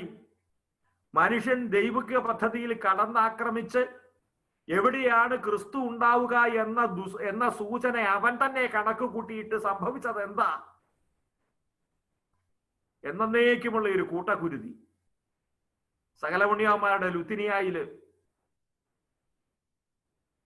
കറയില്ലാത്ത വിശുദ്ധ കുഞ്ഞിപ്പൈതങ്ങളെ എന്ന് പറയുമ്പോ ഹൃദയം ഒന്ന് പിണക്കണം കേട്ടോ. കാരണം തെറ്റായ സ്ഥലത്ത് ഈശോയെ അന്വേഷിച്ചതിന്റെ പിഴയാ നമ്മൾ ഉടുക്കിയത്. ആ സംഭവത്തെയാണ് നമ്മൾ അനുസ്മരിക്കുന്നത്. ഇതാ നമുക്ക് പറ്റുന്ന അബദ്ധം. അവൻ അവിടെയുണ്ട്, അവൻ ഇവിടെയുണ്ട് എന്ന് പറഞ്ഞാൽ നിങ്ങൾ വിശ്വസിക്കരുത് എന്ന് പറഞ്ഞത് അവൻ എവിടെയാ ഉള്ളതിന്റെ ശക്തമായ സൂചനയാണ്. ക്രിസ്തുവിനെ കാണണമെങ്കിൽ പ്രാന്തവൽക്കരിക്കപ്പെട്ടവനിലും രോഗിയിലും ദരിദ്രനിലും ആർക്കും വേണ്ടാത്തവനിലും ചുങ്കക്കാരനിലും വേശ്യയിലും കാണണം. മനുഷ്യന്റെ 6 മഹാദുരിതങ്ങളെ പറ്റി കർത്താവ് പറഞ്ഞില്ലേ? എന്നിട്ട് പറഞ്ഞില്ലേ അതൊക്കെ ഞാനായിരുന്നു എന്ന്? കുറെ പേര് പറഞ്ഞു ഞങ്ങളൊന്നും കണ്ടില്ലായിരുന്നു എന്ന്. അവരുടെ ഗതി നമുക്കറിയാം, വിശദീകരണം വേണ്ട. അപ്പൊ ചുരുക്കത്തില് അവനിൽ ഇടറാത്തവൻ ഭാഗ്യവാൻ എന്നുള്ള ആ ഖണ്ഡികയോടുകൂടി അവൻ എന്താണ്, എവിടെയാണ്, ആരുടെ ഒപ്പമാണ് എന്ന ശക്തമായ സൂചന നൽകിക്കൊണ്ട് 2ാം ഖണ്ഡിക സമാപിക്കുന്നു. ഇതിന്റെ ഒരു സമ്മിങ് അപ്പാണ് 3ാമത്തെ ഖണ്ഡിക. ലോകത്തിൽ സ്നേഹം സന്നിഹിതമാണെന്ന് ക്രിസ്തു വെളിപ്പെടുത്തി എന്ന് ഉൾഭാരത്തോടു കൂടെ അദ്ദേഹം പറഞ്ഞു വെക്കുക. Love is present in this world. ആ വാക്കിന്റെ അർത്ഥം ഒന്ന് ആലോചിച്ച് നോക്കിയേ. സ്പർശനീയമായ വിധത്തിൽ, അനുഭവവേദ്യമായ വിധത്തിൽ ദൈവത്തിന്റെ സ്നേഹം മനുഷ്യരുടെ ഇടയിൽ സന്നിഹിതമാണ് എന്ന് ക്രിസ്തു തന്റെ ജീവിത രീതിയും പ്രവർത്തനങ്ങളും വാക്കുകളും തന്റെ മുഴുജീവിതവും കൊണ്ട് അടയാളപ്പെടുത്തുകയും സാക്ഷ്യപ്പെടുത്തുകയും ഉറപ്പായി നമ്മളോട് പറയുകയും ചെയ്തു. അത് ഫലദായകമായ സ്നേഹം. അതിന്റെ ഫലമായി ഇന്നും നമ്മൾ കാണുന്നത്, ഇന്നും നമ്മൾ അനുഭവിക്കുന്നത്. അത് സകലതിനെയും ഉൾക്കൊള്ളുന്നത് കാലാതിശായിയായ സ്നേഹം. കാരണം നിത്യനിൽ നിന്നുള്ള സ്നേഹത്തിനെ നിത്യമായി നിൽക്കാൻ പറ്റൂ. ഞാൻ സ്നേഹിക്കുന്നത് എന്നോട് കൂടെ അസ്തമിക്കും. ഞാൻ സ്നേഹിക്കപ്പെടുന്നത് അസ്തമിക്കുമ്പോൾ എന്റെ സ്നേഹവും അനാഥമായി പോകും. പക്ഷേ സകലത്തിന്റെയും ഉടയവനായവൻ നമ്മളെ സ്നേഹിക്കുമ്പോൾ അതിന് സനാതനത്വം കൈവരുന്നു. സകല മനുഷ്യനിലേക്കും ആ സ്നേഹം ഒഴുകിയെത്തുന്നു. അവനെ അത് സനാഥനാക്കുന്നു. അവൻ ഉടമയുണ്ടാകുന്നു. അവന്റെ അസ്തിത്വം ബഹുമാനിക്കപ്പെടുന്നു. മനുഷ്യന്റെ അന്തസ് ഞാൻ ക്രിസ്തുവിനാൽ സ്നേഹിക്കപ്പെടുന്നതാണോ എന്ന് വരുന്നു. നീ ആരാണ് എന്നല്ല, നീ എന്താണ് എന്നാണ് അവിടെ ചോദിക്കപ്പെടുന്നത്. നീ ആരാണ് എന്നതിന് നമുക്ക് ഒരുപാട് ഉത്തരം ഉണ്ടാകും. ഞാൻ മണ്ടനാ കർത്താവേ, ഞാൻ പാപിയാ കർത്താവേ, എന്നെ ഒന്നിനും കൊള്ളുകരാത്തവനാ കർത്താവേ. ഞാൻ ആരാണ് എന്നതിന് ചിലപ്പോൾ അതല്ലാത്ത ഉത്തരം കൊടുത്തേക്കാം. ഞാൻ ഇങ്ങനെയൊക്കെയാണ്, എന്റെ ടേൺ ഓവർ ഇത്രയാണ്, എന്റെ IT പേയ്മെന്റ് ഇത്രയാണ്, ഞാൻ സമ്പാദിച്ചിരിക്കുന്നത് ഇത്ര. ഇപ്പൊ സമ്പാദിക്കാനൊന്നും വലിയ പാടൊന്നുമില്ല കേട്ടോ. ശരി, ഒന്ന് കണ്ണടച്ചാൽ മതി. എന്ത് വേണേലും സമ്പാദിക്കാം, എന്ത് വേണേലും നമുക്ക് അഭിമാനിക്കാം. ഇതൊക്കെ ആരാണ് എന്ന ചോദ്യത്തിന്റെ ഉത്തരമാണ്. പക്ഷെ നീ എന്താണ് എന്ന ചോദ്യത്തിന്റെ ഉത്തരം വരുന്നത് നീ ദൈവത്തിന്റെ മകനും മകളുമാണെന്നുള്ള തിരിച്ചറിവിലാണ് അവന്റെ മഹത്വം കൂടിക്കൊള്ളുന്നത്. അത് പറയാൻ വേണ്ടി മാത്രമാണ്, അത് സാധൂകരിക്കാൻ വേണ്ടിയാണ്, അതിനെ സനാഥമാക്കാനും അതിനെ സഫലീകരിക്കാനും വേണ്ടിയാണ് ഈ ആശയത്തെ ഈ ലോകത്തിന്റെ മുമ്പാകെ ആശയമായിട്ടല്ല താൻ തന്നെയായിട്ട് വെളിപ്പെടുത്തിയിരിക്കുക. അതുകൊണ്ടാണ് വിശുദ്ധ നമുക്ക് പിന്നെ പറയാം. ബെനഡിക്ടസ് 16 തിരുമേനി പറഞ്ഞത് ക്രിസ്തു പ്രഘോഷിക്കപ്പെടേണ്ടുന്ന സുവിശേഷം എന്ന് പ്രഘോഷിക്കപ്പെടേണ്ടുന്ന ഒരു സദ്വാർത്തയല്ല, ക്രിസ്തു തന്നെയാണ്. സുവിശേഷം എന്നത് ക്രിസ്തു തന്നെയാണ്. സുവിശേഷം കേൾക്കുക എന്ന് പറഞ്ഞാൽ ക്രിസ്തുവിനെ അനുഭവിക്കുക എന്നതിന്റെ അർത്ഥം. സുവിശേഷം പങ്കുവെക്കുക എന്ന് പറഞ്ഞാൽ ക്രിസ്തുവിനെ കൊടുക്കുക എന്നതിന്റെ അർത്ഥം. മനുഷ്യനെ സനാഥനാക്കുക, അനാഥനായ മനുഷ്യനെ സനാഥനാക്കുക. ഈ സ്നേഹം സഹനത്തോടും അനീതിയോടും ദാരിദ്ര്യത്തോടും ബന്ധപ്പെടുമ്പോൾ, മനുഷ്യന്റെ ചരിത്രപരമായ എല്ലാ പ്രതിസന്ധികളോടും ഇത് ഇഴചേരുമ്പോൾ ക്രിസ്തുവിന്റെ സ്നേഹം സവിശേഷമായ വിധത്തിൽ ശ്രദ്ധിക്കപ്പെടുന്നു എന്ന് അദ്ദേഹം പറയുന്നു. മാനുഷികവും ധാർമ്മികവുമായ പ്രശ്നങ്ങളിൽ ഈ സ്നേഹം വെളിവാക്കപ്പെടണം. മനുഷ്യന്റെ എല്ലാ പ്രശ്നങ്ങളിലും, അവന്റെ എല്ലാ പരിവേദനങ്ങളിലും, അവന്റെ എല്ലാ വേദനകളിലും അവനെ ആവശ്യപ്പെടുന്ന, അവനെ തേടി ചൊല്ലുന്ന ഈ സ്നേഹം വെളിവാക്കപ്പെടണം. അതിനുള്ള മാർഗത്തെ കുറിച്ചിട്ട് പിന്നീട് പറയുന്നുണ്ട്. പക്ഷെ ഇതതിന്റെ ലക്ഷ്യമാണ്. അതുകൊണ്ട് തന്നെ സ്നേഹം സ്വയം വെളിപ്പെടുത്തുന്ന കാരുണ്യമായി നമ്മൾ മനസ്സിലാക്കണം, അത് അവരന്റെ ജീവിതത്തിലേക്ക് കാരുണ്യമായി കൊടുക്കണം. ക്രിസ്തു പിതാവിനെ വെളിപ്പെടുത്തുന്നുണ്ട്. ക്രിസ്തു പിതാവിനെ വെളിപ്പെടുത്തുന്നത് എങ്ങനെയാണ് വെളിപ്പെടുത്തുന്നത്? ദൈവ സ്നേഹമാണ് എന്ന് പറഞ്ഞുകൊണ്ടാണ് വെളിപ്പെടുത്തുന്നത്. സ്നേഹത്തിൽ വസിക്കുന്നവർ ദൈവത്തിലും ദൈവം അവനിലും വസിക്കുന്നു എന്ന് പറഞ്ഞുകൊണ്ട് ദൈവത്തിനൊരു മാറ്റപ്പേരിടുകയാ സ്നേഹം. അതൊരു ദൈവം സ്നേഹമാണെന്നുള്ളതും ദൈവം കരുണാസമ്പന്നനാണെന്നുള്ളതും എഫേസ്യ ലേഖനത്തിന്റെ 2:4 നമ്മൾ കാണുന്നുണ്ട്. നമ്മൾ പാപം വഴി മരിച്ചവനായിരുന്നിട്ടും കരുണാസമ്പന്നനായ ദൈവം, ആ ടൈറ്റിൽ അവിടുന്നാ വന്നിരിക്കുന്നത്. നമ്മുടെ താക്രിക ലേഖനത്തിന്റെ ടൈറ്റിൽ വന്നിരിക്കുന്നത് അവിടുന്ന. കരുണാസമ്പന്നനായ ദൈവം നമ്മോട് കാണിച്ച മഹത്തായ സ്നേഹത്താൽ ക്രിസ്തുവിനോട് കൂടെ നമ്മെ ജീവിപ്പിച്ചു, കൃപയാൽ നിങ്ങൾ രക്ഷിക്കപ്പെട്ടു. ദൈവത്തെ വിചാരിച്ച് ക്രിസ്തുവിൽ നമ്മെ ജീവിപ്പിച്ചു എന്നത് ആധ്യാത്മിക ജീവൻ മാത്രമായി തെറ്റിദ്ധരിക്കരുതേ. ആധ്യാത്മിക ജീവനാണ് അതിന്റെ കൃത്യമായ കാതൽ എന്ന് ഒരിക്കലും അതിന് ഈ ഭൗതിക മണ്ഡലത്തിലും പ്രാധാന്യമുണ്ട് എന്ന് നമ്മൾ തിരിച്ചറിയണം. വിശക്കുന്നവന്റെ മുമ്പിൽ ആഹാരം കൊണ്ട് അവനെ ജീവിപ്പിക്കുന്നത് ക്രിസ്തുവിനോട് കൂടെയുള്ള ജീവിതമാണ്. മഹത്തായ സ്നേഹത്താൽ ക്രിസ്തുവിനോട് കൂടെ നമ്മെ ജീവിപ്പിച്ചു എന്നത് അവനൊരു സുവാർത്തയായിട്ട് മാറണം. വീടില്ലാതെ അലഞ്ഞു നടക്കുന്ന പ്രാന്തവൽക്കരിക്കപ്പെട്ട ആയിരം കുടിയേറ്റക്കാരനെ സംബന്ധിച്ചിടത്തോളം ദൈവത്തിന്റെ കരുണാസമ്പന്നനായ ദൈവം നമ്മോട് കാണിച്ച മഹത്തായ സ്നേഹത്താൽ ക്രിസ്തുവിനോട് കൂടെ നിന്നെ കുടിയേറ്റക്കാരനല്ല, അഭയാർത്ഥിയല്ല, ആളാക്കി സിറ്റിസണാക്കി എടുത്തു എന്ന് പറയത്തക്ക വിധത്തില് അതിനൊരു പ്രാധാന്യമുണ്ട്, ഭൗതികമായ പ്രാധാന്യമുണ്ട്. അതേസമയം ആധ്യാത്മികമായ പ്രാധാന്യം മിഴിവുറ്റതായി അനന്യമായി നിലനിൽക്കുകയും ചെയ്യുന്നു. രണ്ടാമത്തെ സോറോസ് പറഞ്ഞു ഓർക്കുന്നുണ്ടോ? Anthropological as well as anthropocentric as well as theocentric dimensions. രണ്ടും ഊടും പാവും പോലെ നിൽക്കണം എന്ന് ചുരുക്കം. ക്രിസ്തുവിന്റെ 3 ഉപമകളെ കുറിച്ചിട്ട് അദ്ദേഹം പറഞ്ഞുകൊണ്ടാണ് ഈ ഒരു ഖണ്ഡികയിലെ ഈ ഒരു അധ്യായത്തിന്റെ അവസാനത്തിലേക്ക് വരിക. അതുകൊണ്ട് സമയത്തിരി അധികരിച്ചു എന്ന് എനിക്കറിയാം. മാപ്പപേക്ഷയോട് കൂടി ഞാൻ ഇനി അതൊന്ന് തീർക്കാനുള്ള ഒരു വെപ്രാളത്തോടു കൂടിയാണ് ഞാൻ നടക്കുന്നത്.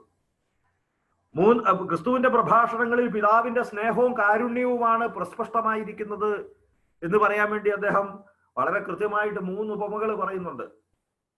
കാരുണ്യത്തിന്റെ സുവിശേഷത്തിലെ 3 ഉപമകൾ. കാരുണ്യത്തിന്റെ സുവിശേഷം എന്ന് പറയുന്നത് ഏതാ? വിശുദ്ധ ലൂക്കായുടെ സുവിശേഷം. കാരുണ്യത്തിന്റെ സുവിശേഷം. സകലയിടത്തും കാരുണ്യം തന്നെ കാരുണ്യം.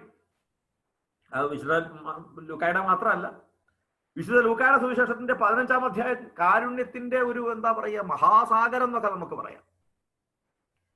ഈ 3 ഉപമയും, കാണാതെ പോയ ആടിന്റെ ഉപമ, കാണാതെ പോയ നാണയത്തിന്റെ ഉപമ, ധൂർത്തപുത്രന്റെ ഉപമ, ഒരിക്കൽ പറഞ്ഞതാണെന്നൊന്നും ആണോന്നുള്ളത് നമുക്കറിയില്ല, ആകാൻ വഴിയില്ല. 3 കൂടെ ക്രോഡീകരിച്ചത് വിശുദ്ധ ലൂക്കായായിരിക്കും. കാരണം വിശുദ്ധ ലൂക്കായുടെ 1:1 ക്രോഡീകരണ സ്വഭാവത്തെ സംബന്ധിക്കുന്നത് പ്രസ്പഷ്ടമാക്കുന്ന ഒരു പ്രസ്താവനയാണ്. അങ്ങനെ ഈ 3 ഉപമയെ കുറിച്ച് പറഞ്ഞിട്ട് വീണ്ടും പാപ്പ പറയുന്നു, ഒരുപാട് കരുണയെ സംബന്ധിച്ചിട്ടാണ്. ദൈവത്തിന്റെ കരുണയെ കുറിച്ച് പറഞ്ഞു, മനുഷ്യനോട് കാണിക്കേണ്ട കരുണയെ കുറിച്ച് പറഞ്ഞു. വിശുദ്ധ മത്തായിയുടെ സുവിശേഷത്തിൽ 18:23-35 വരെയുള്ളതിൽ 18:21 പറയുന്നുണ്ട്, എത്ര തവണ ക്ഷമിക്കണം? 7. എത്ര തവണ ക്ഷമിക്കണം? 7. 7 അല്ല, 70 പ്രാവശ്യം. 70 എന്നാണോ അതോ 77 എന്നാണോ? അങ്ങനെയാണെങ്കിൽ പിന്നെ 76 കഴിഞ്ഞ് 77 കഴിഞ്ഞ് 78 തല്ലാവല്ലോ. അങ്ങനെയാണോ? അപ്പോ അതൊരു ഒരു കുരുത്തക്കേട് വന്നു പോയതാ. എത്ര തവണയാന്നുള്ളതിനെ സംബന്ധിക്കുന്ന ഈ അക്കപരമായ സംഖ്യാപരമായ ഒരു പിഴവെന്ന് പറഞ്ഞു കഴിഞ്ഞാൽ ഹെബ്ദോ മെഗൻതാക്കിസ് എന്നാണ് അതിന്റെ. ഹെപ്തോ മെഗൻതാക്കിസ് എന്നുള്ളതിന് ഹീബ്രുവിൽ 77 എന്നും ഗ്രീക്കില് 770 എന്നുമാണ്. അപ്പൊ രണ്ടും ശരിയാണ്. അപ്പോ ഇത് എവിടുന്ന ഈ സൂചന വന്നെന്ന് ചോദിച്ചാല് ഉൽപ്പത്തി പുസ്തകത്തിന്റെ 4:24 കായേൻ 7 ലാമേക്കിന് 77 എന്നുള്ള ആ ഒരു സംഖ്യാപരമായ പഴമൊഴിയാണ് ഇവിടെ ഈശോ മിശിഹാ തമ്പുരാൻ സൂചിപ്പിച്ചിരിക്കുന്നത്. ദൈവത്തിന്റെ കരുണയെക്കുറിച്ച് പറയുമ്പോൾ നമ്മൾ കാണിക്കേണ്ട കരുണയെക്കുറിച്ച് കൂടെ വളരെ കൃത്യമായിട്ട് ഈശോ മിശിഹാ തമ്പുരാൻ പറയുന്നുണ്ട്. പ്രത്യേകിച്ച് ആ താലന്തുകളുടെ ആ ഒരുത്തന് ദേനേറായും താലന്ത് കടപ്പെട്ടവനും അവന് ഒരു 100 ദേനാറ കൊടുക്കാനുണ്ടായിരുന്നു തമ്മിൽ. ഞാനിത് വളരെ പെട്ടെന്ന് ഇത് രണ്ടിനും കൂടെ ഒരു കോമൺ ഫാക്ടർ കണ്ടുപിടിച്ചു. കാരണം എന്താ വെച്ചാൽ എനിക്ക് പൈസന്റെ ദുർബലതയായിരുന്നു എന്നുള്ളത്, എന്റെ തൊഴിൽ എന്തായിരുന്നു എന്നുള്ളത് നിങ്ങൾക്ക് അറിയാവുന്നതുകൊണ്ട് ഞാൻ അതിനെപ്പറ്റി പറയുന്നില്ല. അപ്പൊ ഞാൻ ഉടനെ ഞാൻ കമ്പാരിസൺ നടത്തി. എന്തായിരിക്കും ഇവർ തമ്മിലുള്ള സാധർമ്യം? 6,80,400 ഉറുപ്പിക എനിക്ക് കട അടച്ചു തന്നു. 6,80,400 ഉറുപ്പിക നിങ്ങൾ അടച്ചു തന്നു. 1 രൂപ എനിക്ക് തരാനുള്ള ടെൻഷന്റെ പടലിയെ ഞാൻ പിടിച്ചു. 1 രൂപ ആയിരുന്നു എന്റെ ഫാക്ടർ. 1 രൂപ ഇത്രയെങ്കിൽ അത് എത്രയായിരിക്കും? 6,80,400. മനുഷ്യന്റെ കരുണാരാഹിത്യത്തെ കുറിച്ച് അത്രമേൽ പരുഷമായി സംസാരിക്കാൻ സാധിക്കുന്ന വേറൊരു സംഭവം ഞാൻ ഇതുവരെ വായിച്ചിട്ടില്ല. ഇത്രമേൽ അനന്തമായ കരുണ മാത്രമായിരിക്കുന്ന ദൈവത്തിന്റെ മുമ്പാകെ എങ്ങനെ കരുണാരഹിതരായി വർത്തിക്കാൻ കഴിയും എന്ന ചോദ്യമാണ് മനുഷ്യനോട് യേശു മിശിഹാ തമ്പുരാൻ ഉയർത്തുന്നത്. കരുണ തന്നെയായി അവൻ ചോദിക്കുന്നു, നീ എത്രമാത്രം കരുണയെ ശ്വസിക്കുന്ന വായു തൊട്ട് അന്ത്യശ്വാസം വരെ, ആദ്യത്തെ ശ്വാസം തൊട്ട് ഊർധ്വശ്വാസം വരെ ആരുടെയെങ്കിലും ഒക്കെ കരുണ കൊണ്ട് ജീവിക്കുന്ന നമ്മൾ കരുണാരഹിതരായി ജീവിക്കുന്നതിലുള്ള പ്രസക്തി എന്താണ്? അതിന്റെ ഔചിത്യം എന്താണ്? അത് തന്നെയാണ് ഇതിനകത്ത് സൂചിപ്പിച്ചിരിക്കുന്നത്. കരുണ കൊടുക്കുക, കരുണ ലഭിക്കും എന്ന് പറഞ്ഞുകൊണ്ട് കരുണയുടെ ഒരു പുതിയ സമവാക്യത്തെ, ഒരു സൂത്രവാക്യത്തെ അവിടുന്ന് എടുത്തു. ദൈവത്തിന്റെ അനന്തമായ സ്നേഹത്തിന്റെ പാത്രീഭൂതരാണ് നമ്മളെന്നൊക്കെ പറയുന്ന സമയത്ത് തന്നെ നമുക്കതിനെ ഒരു വെർട്ടിക്കൽ കണക്ഷൻ ആയിട്ട് എടുക്കാം. ദൈവത്തിന്റെ കരുണയുടെ പാത്രീഭൂതരാണ് നമ്മളെന്ന് പറയുമ്പോൾ തന്നെ ഒരു ലാറ്ററൽ കണക്ഷനും കൂടെ അപരന്റെ കാര്യത്തിലും കൂടെ നമ്മൾ ശ്രദ്ധിക്കണം എന്ന് തമ്പുരാൻ പറഞ്ഞു വെച്ചു. അതുകൊണ്ടാ തമ്പുരാൻ അറിയാൻ മേലാഞ്ഞിട്ടല്ല ചോദിച്ചത്. പ്രഥമവും പ്രധാനവുമായ കൽപ്പന എന്താണെന്നുള്ളത് അവൻ പറഞ്ഞും നിയമജ്ഞൻ പറഞ്ഞത് ശരിവെച്ചും നമ്മൾ വായിക്കുന്നുണ്ട്.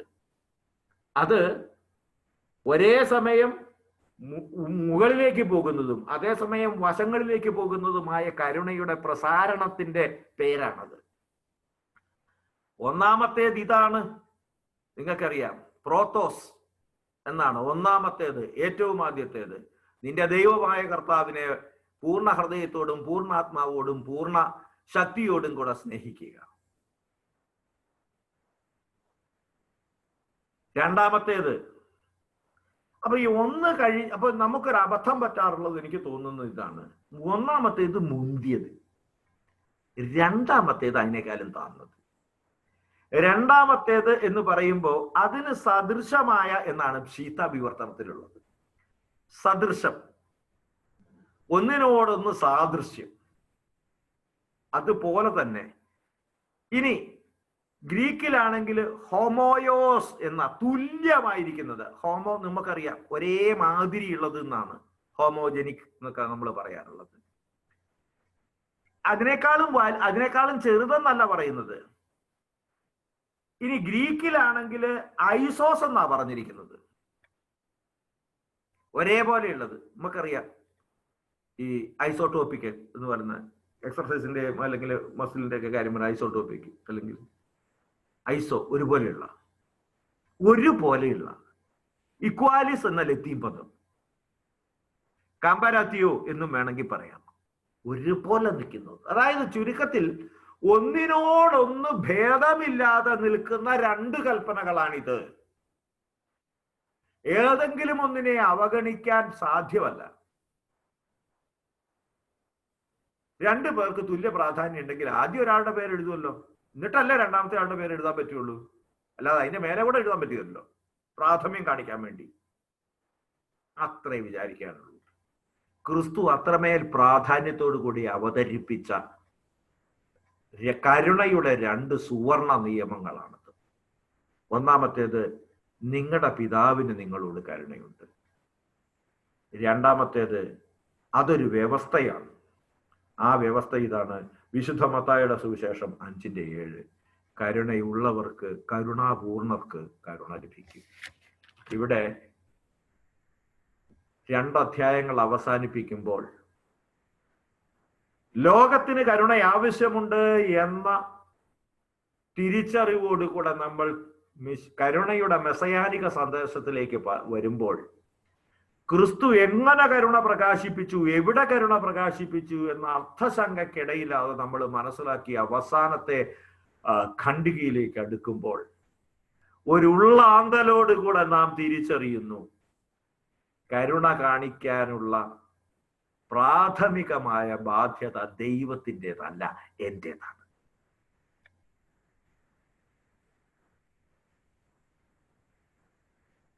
എനിക്ക് വായിച്ചിട്ട് അങ്ങനെ മനസ്സിലായി. കേട്ടിട്ട് നിങ്ങൾക്കും അങ്ങനെ തന്നെയാ തോന്നുന്നത് എന്നുള്ളത് എനിക്ക് ഉറപ്പുണ്ട്. മൂന്നാമത്തേത് പഴയ നിയമത്തിലെ കരുണ എന്ന് പറയുന്ന സംഗതിയാണ്. അത് പിന്നെ യോഗം ഉണ്ടെങ്കിൽ നമുക്ക് പിന്നെ എടുക്കാം. ഈശോ മിശിഹായ്ക്ക് സ്തുതിയായിരിക്കട്ടെ. ഒരു നിമിഷം നമുക്കൊന്ന് പ്രാർത്ഥിച്ചിട്ട് അവസാനിപ്പിക്കാം.